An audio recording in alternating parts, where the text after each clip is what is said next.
Hello aspirants, good morning Andy. Welcome to New Learning Today. Vision IS PT 365 Updated Material 1. January 2024 నుంచి March 2024 వరకు three months గా అన్ని subjects current affairs ఈ booklet లో ఉంది. Like polity, international relations,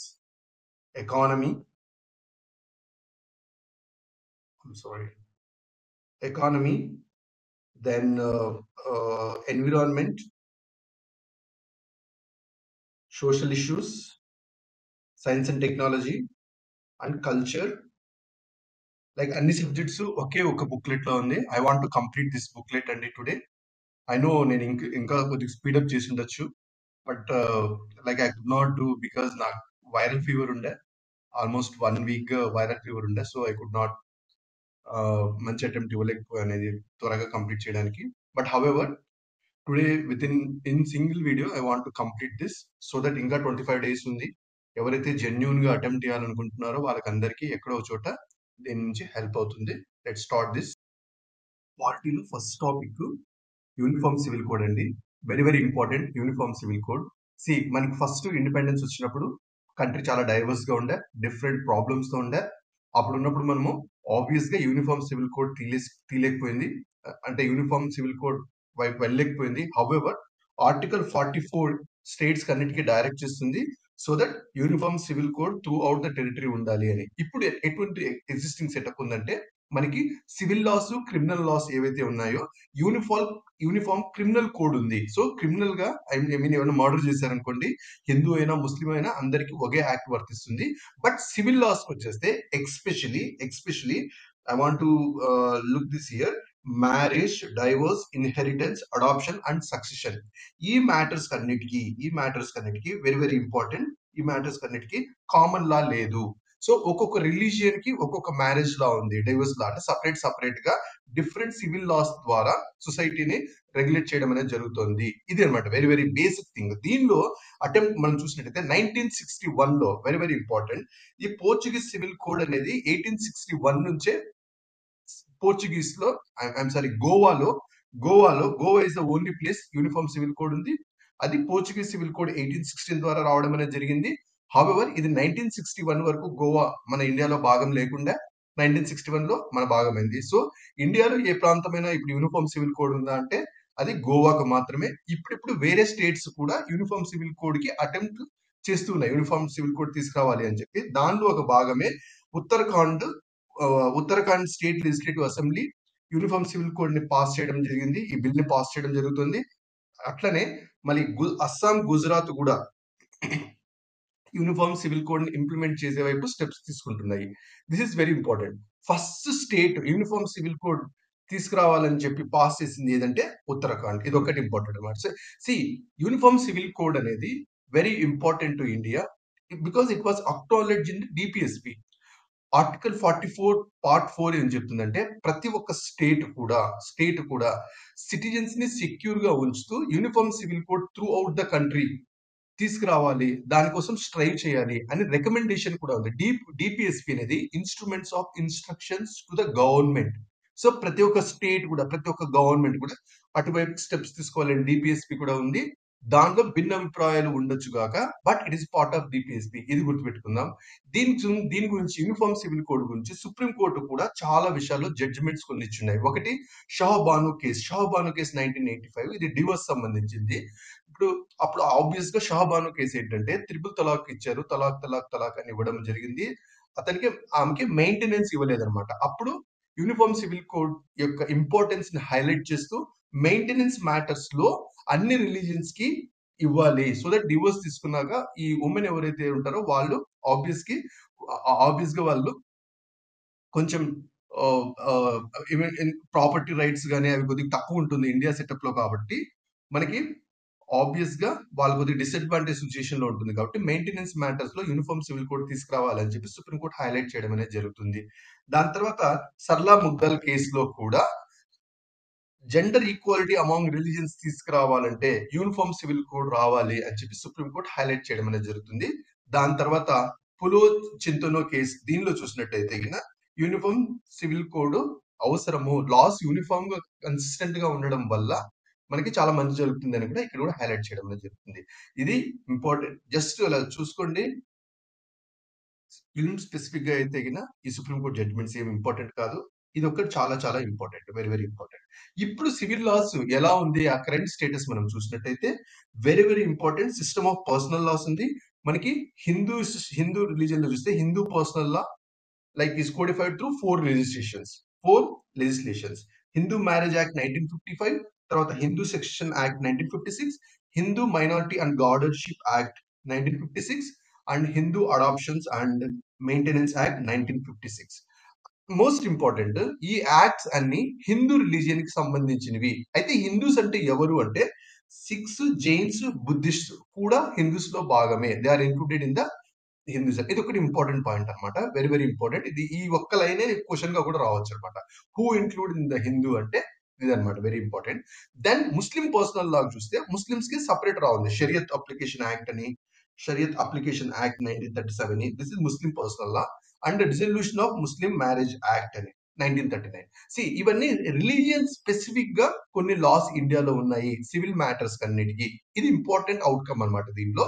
అట్లనే civil matters కి religion perspective కాకుండా సెక్యులర్ లాస్ కూడా ఉన్నాయి ఇప్పుడు ఇండియాలో. సో ఇక్కడ ఏంటి, కొన్ని రిలీజియస్ బేస్డ్ గా సివిల్ లాస్ ఉన్నాయి, సెక్యులర్ బేస్డ్ గా సివిల్ లాస్ ఉన్నాయి.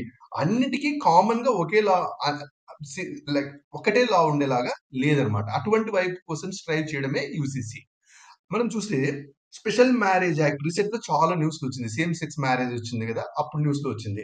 ఈ ఇంటర్ రిలీజియస్ మ్యారేజెస్ వాటిని ఎలా రెగ్యులేట్ చేయాలంటే, హిందూ ముస్లిం పెళ్లి చేసుకున్నారు, ముస్లిం క్రిస్టియన్ పెళ్లి అలాంటి చేసుకున్నప్పుడు they are as per the special marriage act 1954. So ఇది న్యూస్ లో ఎప్పుడు వచ్చిందంటే, స్పెషల్ మ్యారేజెస్ ఏదైతే ఉందో, సేమ్ సెక్స్ మ్యారేజెస్ ఏవైతే చేసుకుంటారో వాళ్ళని స్పెషల్ మ్యారేజ్ గా కన్సిడర్ చేయాలి అని చెప్పి, ఈ యాక్ట్ లో ఇన్క్లూడ్ చేయాలని చెప్పి లాట్స్ ఆఫ్ డిస్కషన్స్ వచ్చింది. However it is not matter of discussion now. తర్వాత గార్డియన్స్ అండ్ వార్డ్స్ యాక్ట్ 1890. ఇది rights and duties of guardians ఏంటి అని చెప్పేసి డిఫైన్ చేస్తుంది. This is irrespective of any religion specific కాదు, ఇది అందరికి సంబంధించి అనమాట. This is regarding UCC. I hope you are liking. I'm sorry, కొద్దిగా ఈరోజు I'm having a very bad throat and viral fever కూడా కొంచెం ఉండే. సఫరింగ్ ఇంకా నయమైపోయింది almost. But I'm putting my effort. కొద్దిగా అట్లా bear with the bad voice or something. Then will go to the next one. Sixth schedule అండి, very very important. Fifth and sixth schedule are very important. మనకి sixth schedule ఇది ఎందుకు news లో వచ్చింది? First sixth schedule అంటే ఏంటంటే, article 244 to article 275(1). Article ఏం చెప్తుందంటే, ఆబ్వియస్ గా కొన్ని స్టేట్స్, అస్సాం, మేఘాలయ, త్రిపుర, మిజోరాం, ఈ 4 స్టేట్స్ ఎస్పెషలీ వీటిలో ట్రైబల్ ఏరియాస్ ని ఎలా అడ్మినిస్టర్ చేయాలి అనేది ఈ సిక్స్త్ షెడ్యూల్ లో చెప్తుంది. Which states become the part of sixth schedule, which states become the part of 5 schedule అనేది వెరీ వెరీ ఇంపార్టెంట్. ఈ 4 స్టేట్స్ కాకుండా వేరే రీజియన్స్ లో ట్రైబల్ పాపులేషన్స్ మొత్తం as per the 5th schedule. అది గుర్తుపెట్టుకోండి, basic point. Then 6th schedule లో ఈ 4 స్టేట్స్ వస్తుంది. Article 244 class 2 and sub class 2 and article 275 sub class 1. దీనిలో ముఖ్యంగా రీసెంట్ గా లడాక్ ను కూడా ఇంక్లూడ్ చేయండి అని మనకి రీసెంట్ గా పీపుల్ నుంచి ప్రొటెస్ట్ రావడం జరుగుతుంది. సో ఇది రావడం వల్ల ఏం లాభం వాళ్ళకి అంటే, ఒక స్టేట్ 6th షెడ్యూల్ లో ఉండడం వల్ల అక్కడ 6th షెడ్యూల్ లో కొన్ని ప్రొవిజన్స్ ఉంటుంది. ఒకటి, autonomous district councils and autonomous reason councils ని వాళ్ళు క్రియేట్ చేసుకోవచ్చు. ఈ అటానమిక్ డిస్ట్రిక్ట్ కౌన్సిల్స్ వచ్చేసి very very important. Autonomic district councils ఆ డిస్ట్రిక్ట్ ని ఎలా రూల్ చేసుకోవాలి అని చెప్పే దానిలో గ్రేటర్ సేయింగ్ కి ఆ డిస్ట్రిక్ట్ సంబంధించిన వాళ్ళకే పవర్ ఉంటుంది. అండ్ అటానమస్ రీజన్ కౌన్సిల్ అంటే విత్ ఇన్ ద డిస్ట్రిక్ట్ కూడా, ఏదో ఒక డిస్ట్రిక్ట్ లోపల కూడా ఆ రీజన్ లో ఒక సపరేట్ షెడ్యూల్ ట్రైబ్స్ ఉన్నారనుకోండి, దానికి స్పెసిఫిక్ గా కూడా మనకి, I'm very sorry, multiple schedule tribes ఉంటే వాళ్ళకి ఎలా రూల్స్ చేసుకోవాలనే దానికోసం అటానమస్ రీజనల్ కౌన్సిల్స్ కూడా ఏర్పడడం అనేది జరుగుతుంది. Very very important.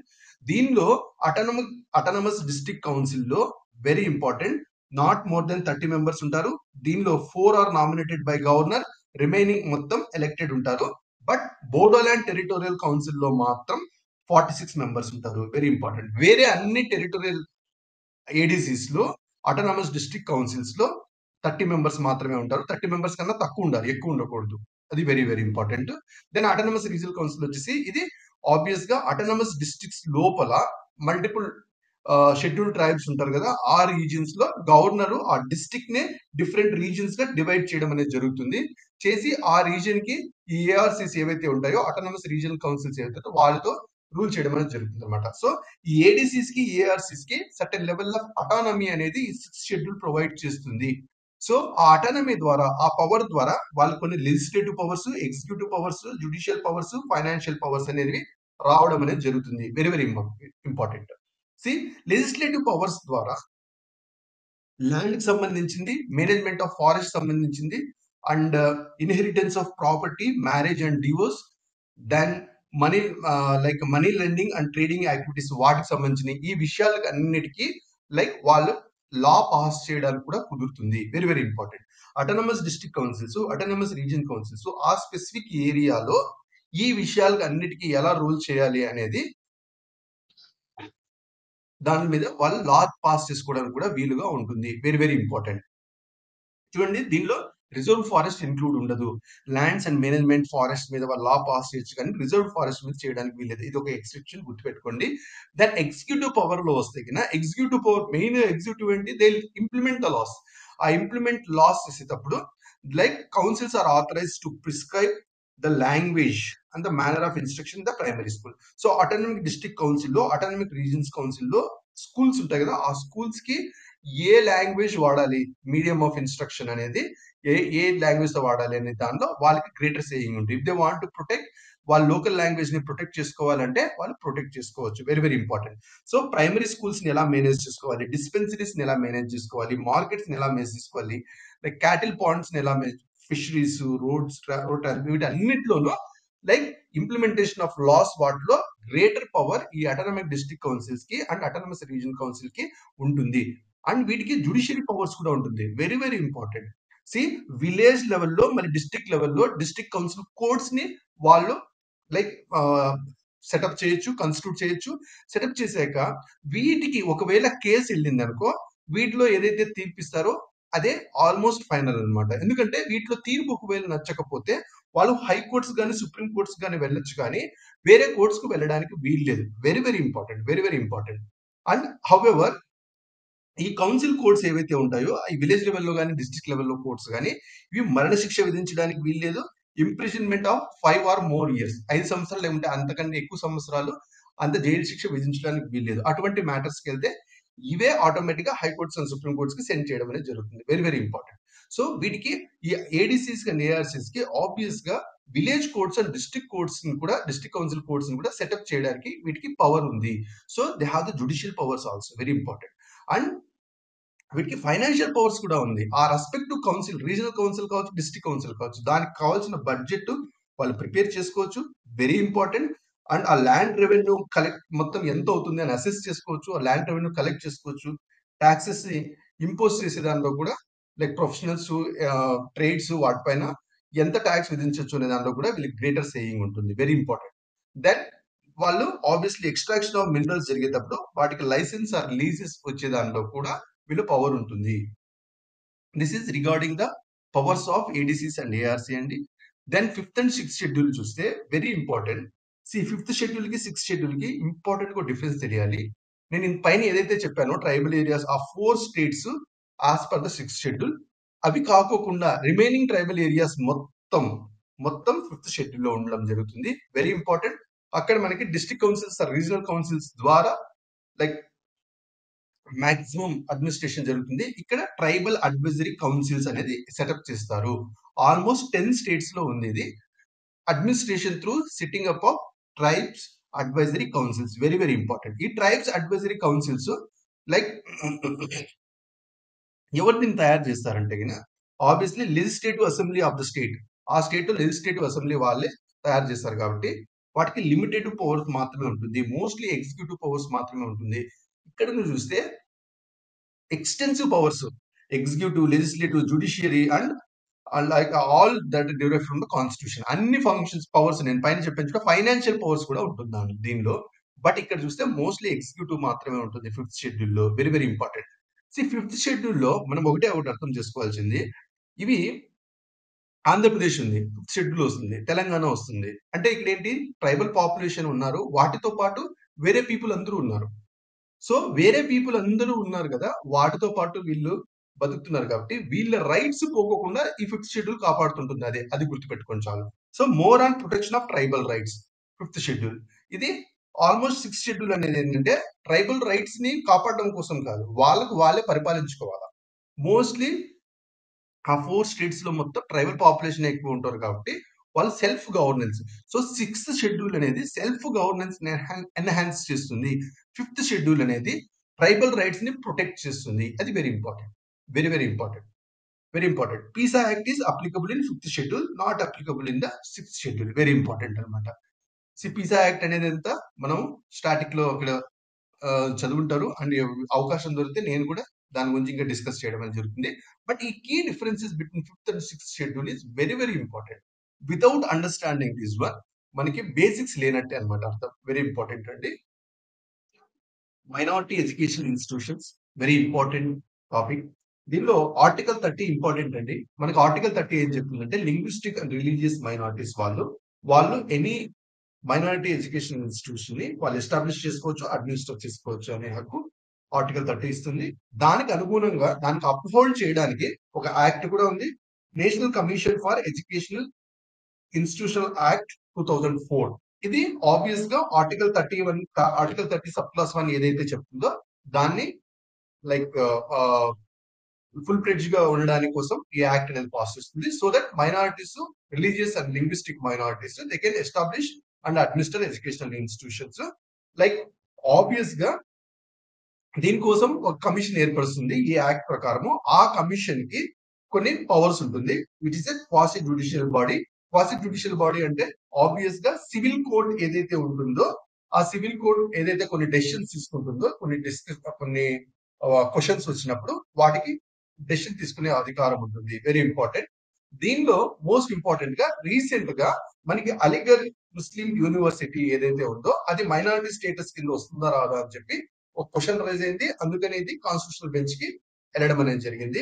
ఇది ఇంకా ఏంటి అనేది మనకు ఇంకా తెలియదు. అదే అంటే Aligarh Muslim university minority status వస్తుందా లేదా దానికి అనేది మనకు తెలియదు. అది వదిలేస్తే సెంట్రల్ గవర్నమెంట్ ఏ కమ్యూనిటీస్ కి మైనారిటీస్ కింద రావచ్చు అని నోటిఫై చేసింది. ఇది ఇంపార్టెంట్ అండి. 6 religious communities, Muslims, Christian, Sikh, Buddhist, Parsi and Jain, ఈ 6 వాటికి గుర్తించడం అనేది జరుగుతుంది. మోస్ట్ ఇంపార్టెంట్ ఫ్యాక్ట్, మైనారిటీస్ అంటే వీళ్ళు చెప్పి కాన్స్టిట్యూషన్ ఎక్కడ డిఫైన్ చేయబడి లేదు. ఇది ఇంపార్టెంట్. లైక్ ఇంకా ఈ మైనారిటీ ఎడ్యుకేషన్ ఇన్స్టిట్యూషన్స్ నుంచి కొంచెం స్పెషల్ ప్రివిలేజెస్ ఇస్తే మనం ఆర్టికల్ 30 సబ్ క్లాస్ 1A ఏదైతే చెప్పామో, లైక్ ఇప్పుడు ఒక మైనారిటీ ఎడ్యుకేషన్ ఇన్స్టిట్యూట్ యొక్క ప్రాపర్టీ ఉందనుకోండి, దాన్ని ఒకవేళ గవర్నమెంట్ అక్వైర్ చేస్తే, లైక్ అక్విజిషన్ ఆఫ్ ప్రాపర్టీ చేస్తే డ్యూ కాంపెన్సేషన్ ఇచ్చి తీరాలి, అలాగే తీసుకోవడానికి వీల్లేదు. Most important one. Then minority education institutions ఏవైతే ఉంటాయో అవి రిజర్వేషన్ పాలసీని ఇంప్లిమెంట్ చేయాల్సిన పని లేదు. మనకి section 3 of central educational institute reservation in admission act 2006 అది 2012 లో అమెండ్ కూడా జరిగింది. ఇది ఏం చెప్తుందంటే అన్ని ఎడ్యుకేషన్ ఇన్స్టిట్యూషన్స్ లో రిజర్వేషన్ కంపల్సరీ అమలు పరచాలా అంటుంది. బట్ ఈ మైనారిటీ ఎడ్యుకేషన్ ఇన్స్టిట్యూషన్స్ కి ఆ రిజర్వేషన్ పాలసీని ఇంప్లిమెంట్ చేయాల్సిన విధానం అవసరం లేదు. And right to education act 2009 కూడా దీనికి అప్లికబుల్ కాదు. Is not applicable to minority education institutions. అవి ఎయిడెడ్ కావచ్చు, అన్ఎయిడెడ్ కావచ్చు. మైనారిటీ ఎడ్యుకేషన్ ఇన్స్టిట్యూషన్స్ కొన్ని ఎయిడెడ్ ఉంటాయి, అన్ఎయిడెడ్ ఉంటాయి. వీటికి ఏ దానికి కూడా right to education act 2009 applicable కాదు. ఇది regarding the minority education institutions. Then will go to the next one, functions of parliament, state legislature and government అండి. Very important. I want to this is very important. దీనిలో panel of vice chairpersons in Rajya Sabha static, but I will cover this one. మనకి రాజ్యసభలో chairperson ఉంటాడు, vice chairperson ఉంటాడు, and vice chairperson like chairman ఉంటాడు, deputy chairman ఉంటారు. Chairman, deputy chairman ఇద్దరు vacant ఉన్నారనుకోండి, ఆ టైంలో ఆ ఆఫీస్ ని హోల్డ్ చేయడం కోసము ఒక ప్యానల్ ఆఫ్ వైస్ చైర్పర్సన్స్ ఉంటారు. Very very important. Panel of vice chairperson ఉంటారు. దాన్ని ఎవరు కన్స్టిట్యూట్ చేస్తారు అది ఇంపార్టెంట్ అనమాట. Vice president and Rajya Sabha chairman వీళ్ళు ఆబ్వియస్ గా దీన్ని కన్స్టిట్యూట్ చేయడం అనేది జరుగుతుంది. దీనిలో like section rule 8 of the rules of procedure and conduct of business in the council of states Rajya Sabha, దీని ప్రకారము ఆబ్వియస్ గా ఈ ప్యానల్ ఆఫ్ వైస్ చైర్పర్సన్ ని ఎన్నుకోవడం అనేది జరుగుతుంది. ఈ rules are as per the article 118 of the constitution. Very important అండి. సో ఎప్పుడైనా మనకి రాజ్యసభ చైర్మన్ ఆబ్సెంట్ ఉన్నప్పుడు, డిప్యూటీ చైర్పర్సన్ ఆబ్సెంట్ ఉన్నప్పుడు వీళ్ళు ఎవరో ఒకరు దీన్ని ఆఫీస్ ని హోల్డ్ చేయడం అనేది జరుగుతుంది. వీళ్ళు ఆబ్వియస్ గా న్యూ ప్యానల్ ఫామ్ అయ్యేంత వరకు ఈ ప్యానల్ ఎగ్జిస్టింగ్ లో ఉంటుంది. ఇప్పుడు చైర్పర్సన్ అండ్ డిప్యూటీ చైర్పర్సన్ రెండు వేకెంట్ ఉంది అనుకోండి, వెరీ ఇంపార్టెంట్. ఆ టైంలో ఆ ప్యానల్ లో నుంచి ఎవరైతే ప్రెసిడెంట్ అపాయింట్ చేస్తాడో he'll come and preside the office. ఒకవేళ ఆబ్సెంట్ ఉంది అనుకోండి, ఎవరన్నా రావచ్చు. Very important. ఈ డిఫరెన్స్ మీరు గమనించండి. సి చైర్మన్, డిప్యూటీ చైర్మన్ రెండు పోస్టులు ఆబ్సెంట్ ఉందనుకో, ఆ ప్యానెల్ లో ఎవరో ఒకరు వచ్చి ఆబ్సెంట్ ఉంటే దే కెన్ కమ్ అండ్ ఆ చైర్మన్ షిప్ ఏదైతే ఉంటుందో అక్కడ కూర్చొని they can proceed the functions. But ఒకవేళ వేకెంట్ ఉంది అనుకోండి, అంటే చనిపోవడం కానీ రిజైన్ చేసేయడం కానీ అటువంటి సందర్భాల్లో అయితే ఆ ప్యానెల్ లో మెంబర్స్ లో ఎవరికో ఒకరికి ప్రెసిడెంట్ ఎవరిని అపాయింట్ చేస్తే వాడు వచ్చి ప్రిసైడ్ చేయాల్సి వస్తుంది. ఈ ఇంపార్టెంట్ డిఫరెన్స్ ని మీరు గమనించగలరు. మోషన్ ఆఫ్ థ్యాంక్స్ అండి, very important.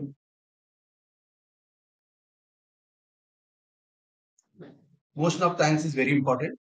Motion of thanks గురించి ఆర్టికల్ 87 క్లియర్ గా మెన్షన్ చేస్తుంది.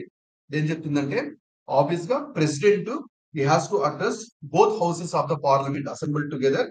రెండు కండిషన్ లో అతను అడ్రస్ చేయాల్సి వస్తుంది. And inform the parliament the causes. Like ఆ రెండు కండిషన్స్ ఏంటి, అది important. After every general election first session ఎప్పుడైతే ఉంటుందో ఆ సెషన్ లో and the first session of each year, ఈ రెండు times loan he'll come and motion of thanks ని ఆబ్వియస్ గా అడ్రస్ చేస్తాడు. It's a formal motion, very important. And as per the article 87 ఇది ఇంపార్టెంట్ అనమాట. సో దీనిలో president తన gratitude ని అడ్రస్ చేయడం అనేది జరుగుతుంది. దీనికి అగెనెస్ట్ దీనికి రిప్లై చేస్తూ ప్రైమ్ మినిస్టర్ రిప్లై ఇవ్వడం అనేది జరిగింది. Very important. ఇది ఏదైతే ఉంటుందో ఈ motion of thanks it must be adapted in both houses of the parliament. ఒకవేళ అలా కాకపోతే దీని కండిషన్ బేసిస్ వాళ్ళు నో కాన్ఫిడెన్స్ మోషన్ కూడా వెళ్ళొచ్చు. But most of the times ఇది ఎప్పుడు like motion of thanks pass అయిపోతుంది. Very important. It must be adapted, very very important. It can be adapted with the amendments. So ఉన్నట్టే కాకుండా amendments చేస్తూ అయినా సరే ఇది పాస్ చేయొచ్చు. Very important. Then will go to minister without portfolio. దీనిలో most important గా మినిస్ట్రీస్ నార్మల్ గా విత్ పోర్ట్ఫోలియో ఉంటుంది. బట్ హౌఎవర్ మనకి government of India allocation of business rules 1961 clear గా చెప్తుంది, president on advice of prime minister ఏదో union minister కి without portfolio కూడా అపాయింట్ చేయొచ్చు.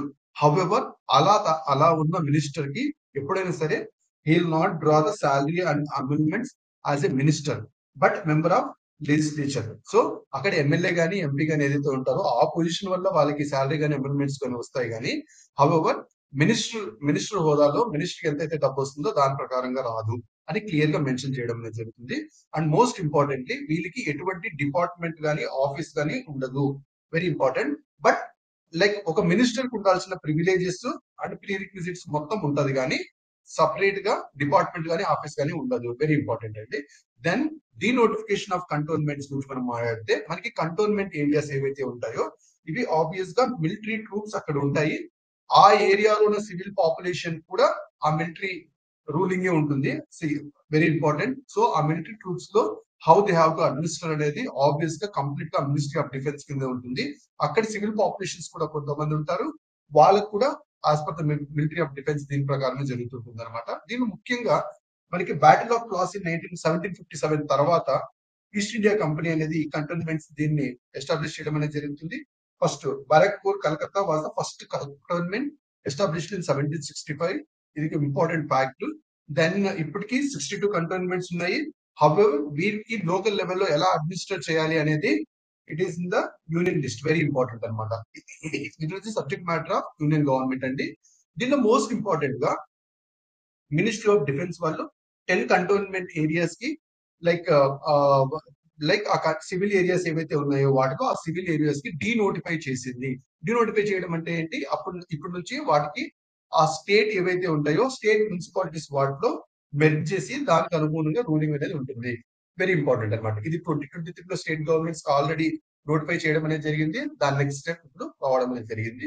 దీంట్లో కంటోన్మెంట్స్ అంటే ఏంటి అనేది తెలియాలి. కంటోన్మెంట్స్ అంటే military areas of cantonments will be declared as military stations under the complete control of the army. So ఇవి complete control of the army ఉంటుంది. అక్కడ సివిల్ పాపులేషన్ కూడా ఆర్మీ కంట్రోల్ లో ఉండడం అనేది జరుగుతుంది. Important fact. Then we'll go to the judiciary. See, I know that I'm having little suffering Inca, but however, I'm putting my efforts. If you are liking somewhere, conceptual clarity అయితే miss అవ్వదు maximum. So if you are liking somewhere, subscribe చేసుకోండి, like చేయండి, and comment if you are liking. Then we'll go to the judiciary. 75 years of Supreme Court of India, say Diamond Jubilee celebrations. Supreme court establish అయ్యి 75 years అయింది. దానిలో భాగంగా very important, ఆ రోజు తీసుకుని ఆ రోజు కొన్ని ఇనిషియేటివ్స్ కూడా తీసుకోవడం జరిగింది. ఆ initiatives important. Digital supreme court reports. అన్ని సుప్రీం కోర్ట్ జడ్జిమెంట్స్ డిజిటలైజ్ చేయడం వల్ల సిటిజన్స్ అందరికి ఫ్రీ ఆఫ్ కాస్ట్ రావడం జరుగుతుంది. అదొక ఇనిషియేటివ్. దాని తర్వాత ఈ కోర్ట్ మిషన్ మనది ఒకటి ఉంది. దానిలో మెయిన్ భాగంగా మనకి ఇండియన్ కోర్ట్ సిస్టమ్ మొత్తాన్ని మోడర్నైజ్ చేయాలి. దాంట్లో డిజిటలైజ్ చేయడము, మళ్ళీ దాని ద్వారా యాక్సెస్ టు జస్టిస్ పెంపొందించడము. దాంట్లో భాగంగా డిజిటల్ కోర్ట్ 2.0 కూడా తీసుకురావడం అనేది జరుగుతుంది. ఈ ఇనిషియేటివ్ లో very very important. Like court records మొత్తం జడ్జెస్ కి అవైలబిలిటీ లో ఉండేలాగా ఎలక్ట్రానిక్ ఫామ్ లో ఉండేలాగా తీసుకురావడం అనేది జరుగుతుంది. సో డిస్ట్రిక్ట్ లెవెల్లో డిస్ట్రిక్ట్ కోర్ట్స్ లో జడ్జిమెంట్స్ కూడా మొత్తం స్ట్రీమ్ లైన్ అవ్వడం అనేది జరుగుతుంది. Very important. ఈ రెండు ఇనిషియేటివ్స్ ని తీసుకోవడం అనేది జరిగింది. దీంతో పాటు సుప్రీం కోర్ట్ గురించి కొన్ని పాయింట్స్ మనం చూసినట్టయితే ఆర్టికల్ 124(1) వెరీ వెరీ ఇంపార్టెంట్ అండి. ఈ ఆర్టికల్ దీని ప్రకారము మనకి ఆబ్వియస్లీ సుప్రీం కోర్ట్ ఉంటది. దాంట్లో ఒక chief justice of India along with 7 other additional judges ఉంటారు. పార్లమెంట్ కావాలంటే ఆ 7 జడ్జెస్ నుంచి ఎన్హాన్స్ చేయొచ్చు, అంటే నంబర్ ఆఫ్ దీన్ని జడ్జెస్ ని పెంచొచ్చు త్రూ స్టాట్యూట్. అంటే parliament through law number of judges ని ఇంక్రీజ్ చేసుకోవచ్చు అనే ఆప్షన్ పార్లమెంట్ కి ఇవ్వడం అనేది జరిగింది. Article 124(1) very important. దీనిలో మోస్ట్ ఇంపార్టెంట్ గా ఇప్పటి వరకు మనకి 34 స్ట్రెంత్ ని 34 వరకు పెంచడం జరిగింది త్రూ పార్లమెంటరీ యాక్ట్స్ ద్వారా. 34 strength including chief justice of India. Very important. And supreme court provisions మనం చూస్తే ఆర్టికల్ 124 నుంచి 147 వరకు ఈ కాన్స్టిట్యూషనల్ ప్రొవిజన్స్ మొత్తం సుప్రీం కోర్ట్ పవర్స్ అండ్ జ్యూరిస్డిక్షన్స్ నుంచి ఇవ్వడం అనేది జరుగుతుంది. దీనిలో ఆర్టికల్ 131 ఏం చెప్తుందంటే సుప్రీం కోర్ట్ కి ఎక్స్క్లూజివ్ గా ఒరిజినల్ పవర్స్ ఏ విషయాల్లో ఉన్నాయి అంటే federal features. Very important. Federal disputes అంటే మనకి ఒక స్టేట్ కి ఇంకో స్టేట్ కి మధ్య డిస్ప్యూట్స్, అది వాటర్ ఏరియా కావచ్చు, లేకపోతే వేరియస్ అదర్ ఏరియాస్ కావచ్చు. ఈ ఫెడరల్ డిస్ప్యూట్స్ మొత్తం ఆర్టికల్ 131 ప్రకారము ఒరిజినల్ ఆర్ ఎక్స్క్లూజివ్ జ్యూరిస్డిక్షన్, అంటే ఏ హైకోర్ట్స్ కూడా వెళ్ళడానికి వీల్లేదు.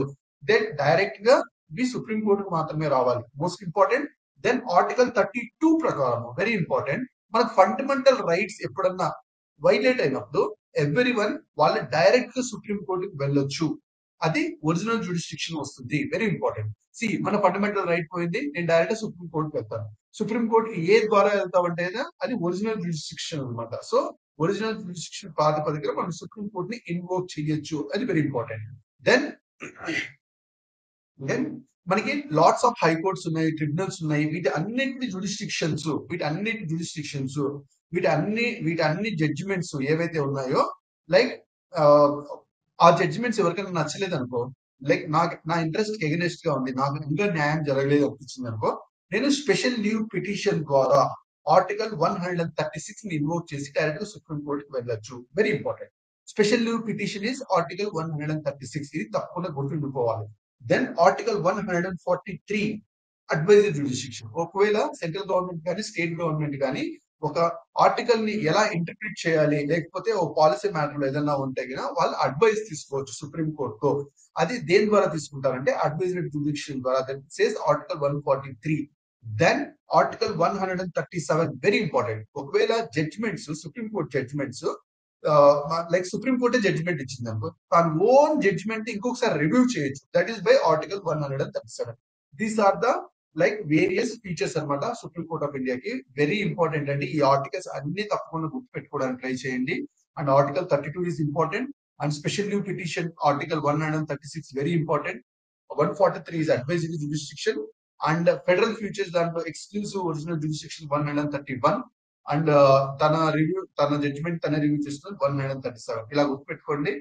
దెన్ మనకి regional benches of supreme court. దీంట్లో మోస్ట్ ఇంపార్టెంట్ ఆర్టికల్ 130 ఏం చెప్తుందంటే సుప్రీం కోర్ట్ కావాలంటే రీజనల్ బెంచెస్ ని ఎస్టాబ్లిష్ చేయొచ్చు. అట్లా రీజనల్ బెంచెస్ ని ఎస్టాబ్లిష్ చేశాక సుప్రీం కోర్టు ఢిల్లీలో గానీ లేకపోతే ఆ రీజనల్ బెంచెస్ ఏదో ఒక ప్లేస్ లో దాని సీట్ ని పెట్టుకునేసి like with approval of president తో సుప్రీం కోర్ట్ ఢిల్లీలోనే ఉండాలని లేదు, ఎక్కడైనా ఉండొచ్చు. From time to time it can appoint. అది అనమాట వెరీ ఇంపార్టెంట్. అది ఆర్టికల్ 130 చెప్తుంది. అయితే ఇప్పటి వరకు అలా మనం ఎప్పుడు సుప్రీం కోర్టు ఢిల్లీలోనే ఉంది, రీజనల్ బెంచెస్ తీసుకోలేదు. అయితే రీసెంట్ గా like parliamentary standing committee on personal public grievance and law and justice ఏదైతే ఉందో ఈ పార్లమెంటరీ స్టాండింగ్ కమిటీ, ఈ స్టాండింగ్ కమిటీ రీసెంట్ గా ఇన్ఫార్మ్ ద గవర్నమెంట్ అట్లాంటి రీజనల్ బెంచ్ ని ఎస్టాబ్లిష్ చేయడానికి యాక్సెప్ట్ చేసింది అని చెప్పి ఆబ్వియస్ గా ఇన్ఫార్మ్ చేయడం అనేది జరిగింది. So this is regarding the regional bench అండి. ఆర్టికల్ 130 ఈస్ రీజనల్ బెంచ్, అది గుర్తుపెట్టుకోండి దయచేసి. So with approval of president, ఇది important. With approval of president, with approval of CJI అని చెప్పి ఒక క్వశ్చన్ అడగచ్చు. కాదంటే with approval of president like supreme court main seat Delhi నుంచి వేరే ప్లేస్ లో కూడా పెట్టచ్చు. రీజనల్ బెంచెస్ ఎక్కడ ఎస్టాబ్లిష్ అయితే అక్కడ, అది అన్నమాట. దానిలో విత్ అప్రూవల్ ఆఫ్ ప్రెసిడెంట్ అనే కీవర్డ్ చాలా important. Then will go to the tribunal system in India. Tribunal system in India మనం చూసినట్లయితే వెరీ ఇంపార్టెంట్. సి మనకి ట్రిబ్యునల్ అంటే ఫస్ట్ మనకి తెలియాలి, మనకి లైక్ కోర్ట్స్ లో lots of pendency of cases ఉన్నాయి కాబట్టి వాటిని తగ్గించడానికి అండ్ కొన్ని కేసెస్ లో టెక్నికల్ ఎక్స్పర్టైజ్ అవసరము. సో ఇప్పుడు ఒక ఇష్యూ ఉంది, లైక్ వాటర్ బోర్డ్ ట్రిబ్యునల్ ఉంది. వాటర్ బోర్డ్ ట్రిబ్యునల్ లో ఎంత వాటర్ క్వాంటిటీ ఉంటే ఎలా ఉండాలి, దానికి టెక్నికల్ నాలెడ్జ్ కావాలి అండ్ జుడిషియల్ ఎక్స్పర్టైజ్ కూడా కావాలి. సో ఈ టీమ్ ఆఫ్ మెంబర్స్ లో ట్రిబ్యునల్ లో బోత్ టెక్నికల్ ఎక్స్పర్ట్ నుంచి మళ్ళీ జుడిషియల్ నుంచి కంబైన్ చేయడం అనేది జరుగుతుంది. That is tribunal. So specific reasons కోసం ఇది చేయడం అనేది జరుగుతుంది. అయితే ఈ ట్రిబ్యునల్ కి వెరీ ఇంపార్టెంట్ ఒక గవర్నమెంట్ పాలసీని డైరెక్ట్ చేసే అధికారం ఉందా లేదా అన్న విషయంలో సుప్రీం కోర్టుకి రావడం అనేది జరిగింది. అండ్ సుప్రీం కోర్టు క్లియర్ గా చెప్పింది, ట్రిబ్యునల్ వారికి ఇచ్చిన మీరు తీర్పు ఇవ్వండి, మీకు ఏదైతే ఇచ్చారో మీరు జడ్జిమెంట్ ఇచ్చే అధికారం ఉంది, మీకు క్వాసీ జ్యుడిషియల్ బాడీస్ అథారిటీ మీకు ఇచ్చాం. సో క్వాసీ జ్యుడిషియల్ బాడీస్ లో మెయిన్ గా సగం వరకు ఎగ్జిక్యూటివ్ ఫంక్షన్, సగం వరకు ఎగ్జిక్యూటివ్ ఇంప్లిమెంట్ చేసే ఫంక్షన్, సగం వరకు జ్యుడిషియల్ ఫంక్షన్, రెండు దాగుంది. సో ఒక సివిల్ కోర్టుకు ఉన్న అధికారం అంతా మీకు ఇచ్చిండారు. But at the same time మీరు government policy framework direct చేయడానికి వీలు లేదు, సుప్రీం కోర్టు రూల్ అవుట్ చేసింది. అది వెరీ ఇంపార్టెంట్. ఏ సందర్భంలో వచ్చిందంటే very important, armed forces tribunal ఉంది. ఆర్మ్డ్ ఫోర్సెస్ ట్రిబ్యునల్ ఆబ్వియస్ గా మనకి ఆర్మ్డ్ ఫోర్సెస్ ట్రిబ్యునల్ అంటే ఏంటి చూద్దాం. First armed forces tribunal act 2007 act ద్వారా ఇది ఫామ్ అయింది. దీనిలో army act 1950, navy act 1957, air force act 1950, ఈ యాక్ట్స్ ద్వారా వెరీ ఇంపార్టెంట్, ఈ యాక్ట్స్ ద్వారా వాటిలో ఎలా అపాయింట్మెంట్ జరగాలి, ఎన్రోల్మెంట్ ఎలా జరగాలి, కండిషన్స్ ఆఫ్ సర్వీస్, ఆ విషయాల్లో కొన్నిసార్లు డిస్ప్యూట్స్ ఉంటాయి, కంప్లైంట్స్ ఉంటాయి. వాటిని అన్నింటినీ సార్ట్ అవుట్ చేయడానికి ఈ arm forces tribunal very important. అయితే ఇవి కొన్ని ఈ ఫంక్షన్స్ చేసేటప్పుడు కొన్ని ఆర్డర్స్ ఇస్తాయి, లైక్ కొన్ని ఆర్డర్స్ ఇస్తాయి, like then court martial issues కొన్ని ఉంటాయి. అటువంటి విషయాలకు అన్నిటికీ ఎవరికి ఏది నచ్చకపోయినా కానీ they will go to the arm forces tribunal. And arm forces tribunal కి ఈ కంప్లీట్ గా సివిల్ కోడ్ ఉన్న పవర్ ఎక్స్క్లూజివ్ గా ఉంటుంది. Very important. Then most importantly under article 226 కింద, as per article 226, these tribunals ఏవైతే ఉన్నాయో they are subject to high court jurisdiction. Very important. ఆ హైకోర్ట్ జ్యూరిస్డిక్షన్ కి అంతకంటే ఎన్హాన్స్ అవ్వడానికి వీల్లేదు. They are subject to high court jurisdiction. Very important. And cannot be permitted to and వాళ్ళు policy framework ని government కి లైక్ డైరెక్ట్ చేయడానికి వీలు లేదు. అండ్ మోస్ట్ ఇంపార్టెంట్ గా సుప్రీం కోర్టు ఇంకొకసారి చెప్పింది ఏంటంటే పాలసీ మేకింగ్ అనేది is not domain of judiciary అని అక్నాలెడ్జ్ చేసింది. Very important. ఈ ఇన్ఫ్లుయెన్స్ మనం మెయిన్స్ లో చాలా చోట్ల వాడుకోవచ్చు అండి. లెట్స్ సీ మెయిన్స్ లో కూడా ఇటువంటి వీటి మీద నేను క్వశ్చన్స్ కూడా చేయడానికి ట్రై చేస్తా, if everything works out well. Then tribunal system గురించి కొన్ని పాయింట్స్ చాలా important. Tribunal system of quasi judicial bodies very important. Then మనకి జ్యుడిషియల్ డిలే ఉంది అండ్ జ్యుడిషియల్ ఓవర్లోడ్ ఉంది అండ్ టెక్నికల్ ఎక్స్పర్టీస్ మీద లాట్స్ ఆఫ్ సబ్జెక్ట్ మ్యాటర్స్ పైన knowledge కూడా కొన్ని కేసెస్ అవసరం ఉంది. వీటిని దృష్టిలో పెట్టుకునేసి ట్రిబ్యునల్ సిస్టమ్ అనేది ఎస్టాబ్లిష్ చేయడం అనేది జరుగుతుంది. Very important. వీటికి 42nd కాన్స్టిట్యూషనల్ అమెండ్మెంట్ యాక్ట్ 1976 ద్వారా ఆర్టికల్ 330 323A ఆర్టికల్ 323B ని ఇన్కార్పొరేట్ చేయడం అనేది జరుగుతుంది. వీటి ద్వారా ట్రిబ్యునల్స్ అనేది ఎస్టాబ్లిష్ చేయడం జరుగుతుంది. Very very important. దీనిలో 323A లో వెరీ ఇంపార్టెంట్ అడ్మినిస్ట్రేటివ్ ట్రిబ్యునల్స్ ని కన్స్టిట్యూట్ చేయొచ్చు. ఓన్లీ పార్లమెంట్ మాత్రమే చేయగలవు ఈ మ్యాటర్స్ లో. Very important. ఈ administrative tribunals at the central level, at the state level, రెండు లెవెల్స్ లో కూడా పార్లమెంట్ మాత్రమే కన్స్టిట్యూట్ చేయొచ్చు administrative tribunals under article 323A. Very very important. అదే మనకి ఆర్టికల్ 323B చూసినట్టయితే వెరీ ఇంపార్టెంట్, టాక్సేషన్ కానీ ల్యాండ్ రిఫార్మ్స్ కానీ వీటన్నిటిపైన టాక్సేషన్ కానీ ల్యాండ్ రిఫార్మ్స్ వాటిలో పార్లమెంట్ కానీ స్టేట్ లెజిస్లేచర్ కానీ రెండు కన్సిడర్ చేయొచ్చు. దీనిలో మోస్ట్ ఇంపార్టెంట్ మనం ఒకటి గుర్తుపెట్టుకోవాలి, ఈ article 223 is not exclusive list. Union list లో చెప్పబడిన అన్ని విషయాలు, యూనియన్ లిస్ట్ లో చెప్పబడిన 7th షెడ్యూల్ లో యూనియన్ లిస్ట్ లో చెప్పబడిన అన్ని విషయాల పైన పార్లమెంటు ట్రిబ్యునల్స్ ఫామ్ చేయొచ్చు. అట్లనే యూనియన్ లిస్ట్ లో స్టేట్ దాంట్లో చెప్పబడిన అన్ని విషయాలపైన స్టేట్ లెజిస్లేచర్ ట్రిబ్యునల్స్ కన్స్టిట్యూట్ చేయొచ్చు. అలా అది గుర్తుపెట్టుకోండి. And in 2010 supreme court clear గా చెప్పడం జరిగింది, article 323 it's not exclusive. Very important. అంటే లెజిస్లేచర్ అంటే సెంటర్ అండ్ స్టేట్ రెండు, they are empowered to make tribunals on any subject matters that are in the 7th schedule of the constitution. అదే నేను పైన చెప్పింది clear. Very very important. Then ఈ composition tribunals ఎవరు ఉంటారో మనం చూసినట్టయితే దీంట్లో టెక్నికల్ మెంబర్స్ ఉంటారు, ఎక్స్పర్ట్ మెంబర్స్. సో ఇప్పుడు వాటర్ ఉంది, లైక్ రివర్ బోర్డ్ ఉంది, ఆ రివర్ ఇష్యూస్ దానికి టెక్నికల్ మ్యాటర్స్ కొన్ని కావాలి, వాటి కోసం technical members along with judicial people ఇద్దరు ఉంటారు. సో దట్ ట్రెడిషనల్ కోర్ట్స్ కి వీటికి డిఫరెన్స్ ఉంది. Very important. సో ఇప్పుడు traditional courts exclusive judicial members ఉంటారు, వాళ్ళకి టెక్నికల్ ఎక్స్పర్టైజ్ అండ్ టాక్సేషన్ కానీ వాటర్ డిస్ప్యూట్స్ కానీ అన్ని అవసరం ఉండకపోవచ్చు. అటువంటివన్నీ ఈ ట్రిబ్యునల్స్ కి వెళ్ళడం అనేది జరుగుతుంది. వెరీ వెరీ ఇంపార్టెంట్ అనమాట. సో జ్యుడిస్డిక్షన్ చూస్తే ఈచ్ ట్రిబ్యునల్ కి స్పెసిఫిక్ జ్యుడిస్డిక్షన్ ఉంటుంది. ఆ స్పెసిఫిక్ జ్యుడిస్డిక్షన్ లో మాత్రమే వాళ్ళ వాదోపవాదాలన్నీ ఉంటాయి and designated area of expertise ఉంటుంది. సో ఇప్పుడు రివర్ ట్రిబ్యునల్ అనేది టాక్సేషన్ ఇష్యూస్ తీసుకోదు, అలా అనమాట. ఇది most important. And some tribunals వాటికి అపిలేట్ జ్యుడిస్డిక్షన్ కూడా ఉంటుంది. ఒకవేళ ఈ అపిలేట్ జ్యుడిస్డిక్షన్ లో కానీ వాటితో వాళ్ళకి అనుగుణంగా లేవంటే వాళ్ళు కన్సర్న్ హైకోర్టుకి వెళ్ళొచ్చు. హౌఎవర్ కొన్ని ట్రిబ్యునల్స్ కి కొన్ని యాక్ట్స్ ద్వారా వాళ్ళు డైరెక్ట్ సుప్రీం కోర్టుకి వెళ్ళాలి అని చెప్పి సమ్ లా స్పెసిఫై చేస్తుంది. అవి హైకోర్టుకి వెళ్ళకోకుండా అవి మాత్రం డైరెక్ట్ సుప్రీం కోర్టు రావడం అనేది జరుగుతుంది. Very very important. Very very important. దాని తర్వాత ఇండియన్ ట్రిబ్యునల్ సిస్టమ్ గురించి కొన్ని కీ డెవలప్మెంట్స్ చూస్తే మనకి ఇన్కమ్ ట్యాక్స్ అపిలేట్ ట్రిబ్యునల్ అది first tribunal in India. Very important. 1941 లో ఎస్టాబ్లిష్ చేయడం జరిగింది. దాని తర్వాత మనకి 1976 లో 42nd కాన్స్టిట్యూషనల్ అమెండ్మెంట్ యాక్ట్ లో ఆర్టికల్ 323A అండ్ 323B ద్వారా లైక్ మనకి ట్రిబ్యునల్స్ అనేది ఎస్టాబ్లిష్ చేయాలనే ప్రొవిజన్ రావడం జరిగింది. ఇది స్వరణ్ సింగ్ కమిటీ రికమెండేషన్స్ ద్వారా. Very very important. Very very important. High court చాలా బర్డన్ గా ఉన్నాయి, దాని ద్వారా మనం దానికోసం మనము ఈ బర్డన్ ని తగ్గించాలి. And most of the cases లో టెక్నికల్ ఎక్స్పర్టైజ్ కావాలని చెప్పి article 323B and article 323A A and B రెండు ఇచ్చేయడం అనేది జరిగింది. ఫండమెంటల్ డ్యూటీస్ కూడా స్వరణ్ సింగ్ కమిటీ రికమెండేషన్స్. ఇది గుర్తుపెట్టుకోండి తప్పకుండా. వెరీ వెరీ ఇంపార్టెంట్ అండి. దాని తర్వాత 80 లో చూస్తే 80s నుంచి మనకి డిఫరెంట్ యాక్ట్స్ ద్వారా డిఫరెంట్ ట్రిబ్యునల్స్ అనేది రావడం జరిగింది. దీనిలో like central administrative tribunal for administrative matters and securities update tribunal for like financial security regulators వాటి కోసం ఇట్లాంటివన్నీ రావడం అనేది జరిగింది. దాని తర్వాత 2017 లో ఫైనాన్షియల్ యాక్ట్ 2017 అనేది ఫామ్ అయింది. దాని ద్వారా మనకి చాలా ట్రిబ్యునల్స్ అయిపోయినాయి. ఆల్మోస్ట్ 26 ఉన్నవి అవి 19 కి కుదించినారు. అంటే లాట్స్ ఆఫ్ ఇష్యూస్ ఏవైతే ఫంక్షనల్ సిమిలారిటీ ఉన్నాయో వాటికి అన్నిటికీ మెర్జ్ చేసి నంబర్ ఆఫ్ ట్రిబ్యునల్స్ తగ్గించడం అనేది జరిగింది. Very important. Very important.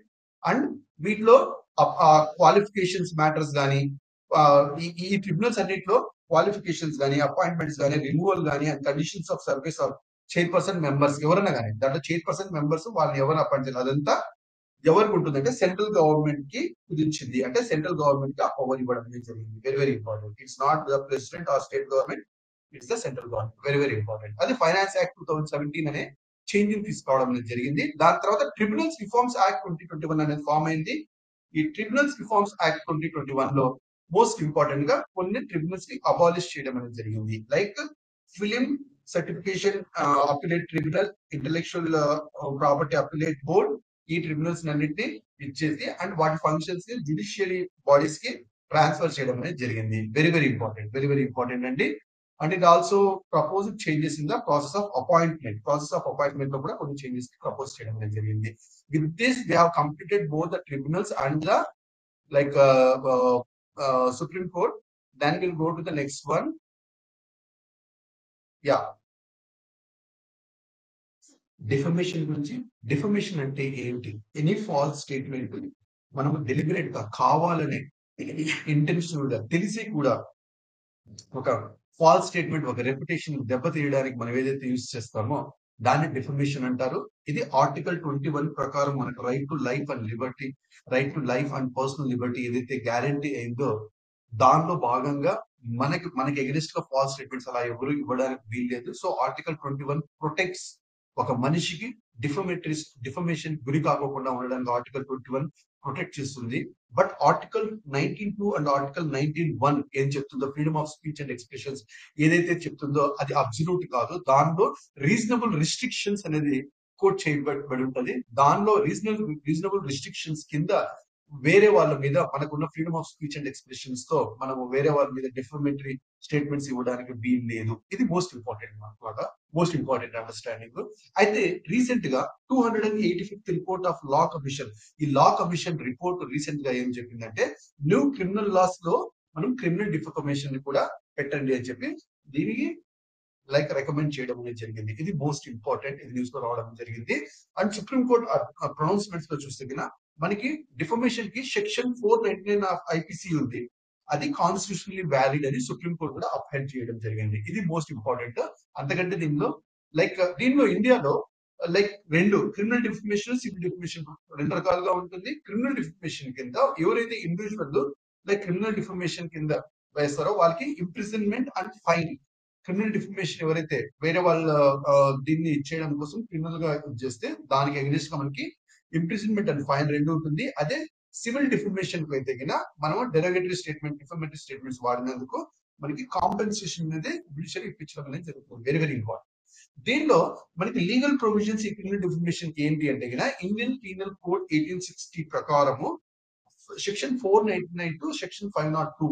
దాంట్లో 499 వచ్చేసి defamation, overall definition of definition అంటే ఏంటి అనేది సెక్షన్ 499 డిఫైన్ చేస్తుంది.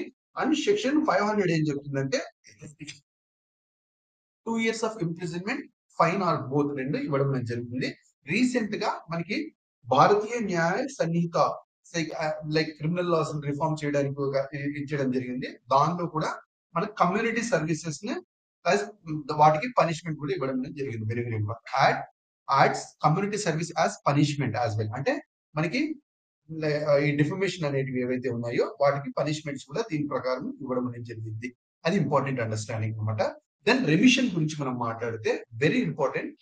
మనకి pardoning powers of president and governor, అది మోస్ట్ ఇంపార్టెంట్ స్టార్టింగ్ పార్ట్. దాంట్లో మనకి pardon, reprieve, respect, suspend, remit or commute ఈ 5 టర్మ్స్ అనేది రావడం అనేది జరుగుతుంది.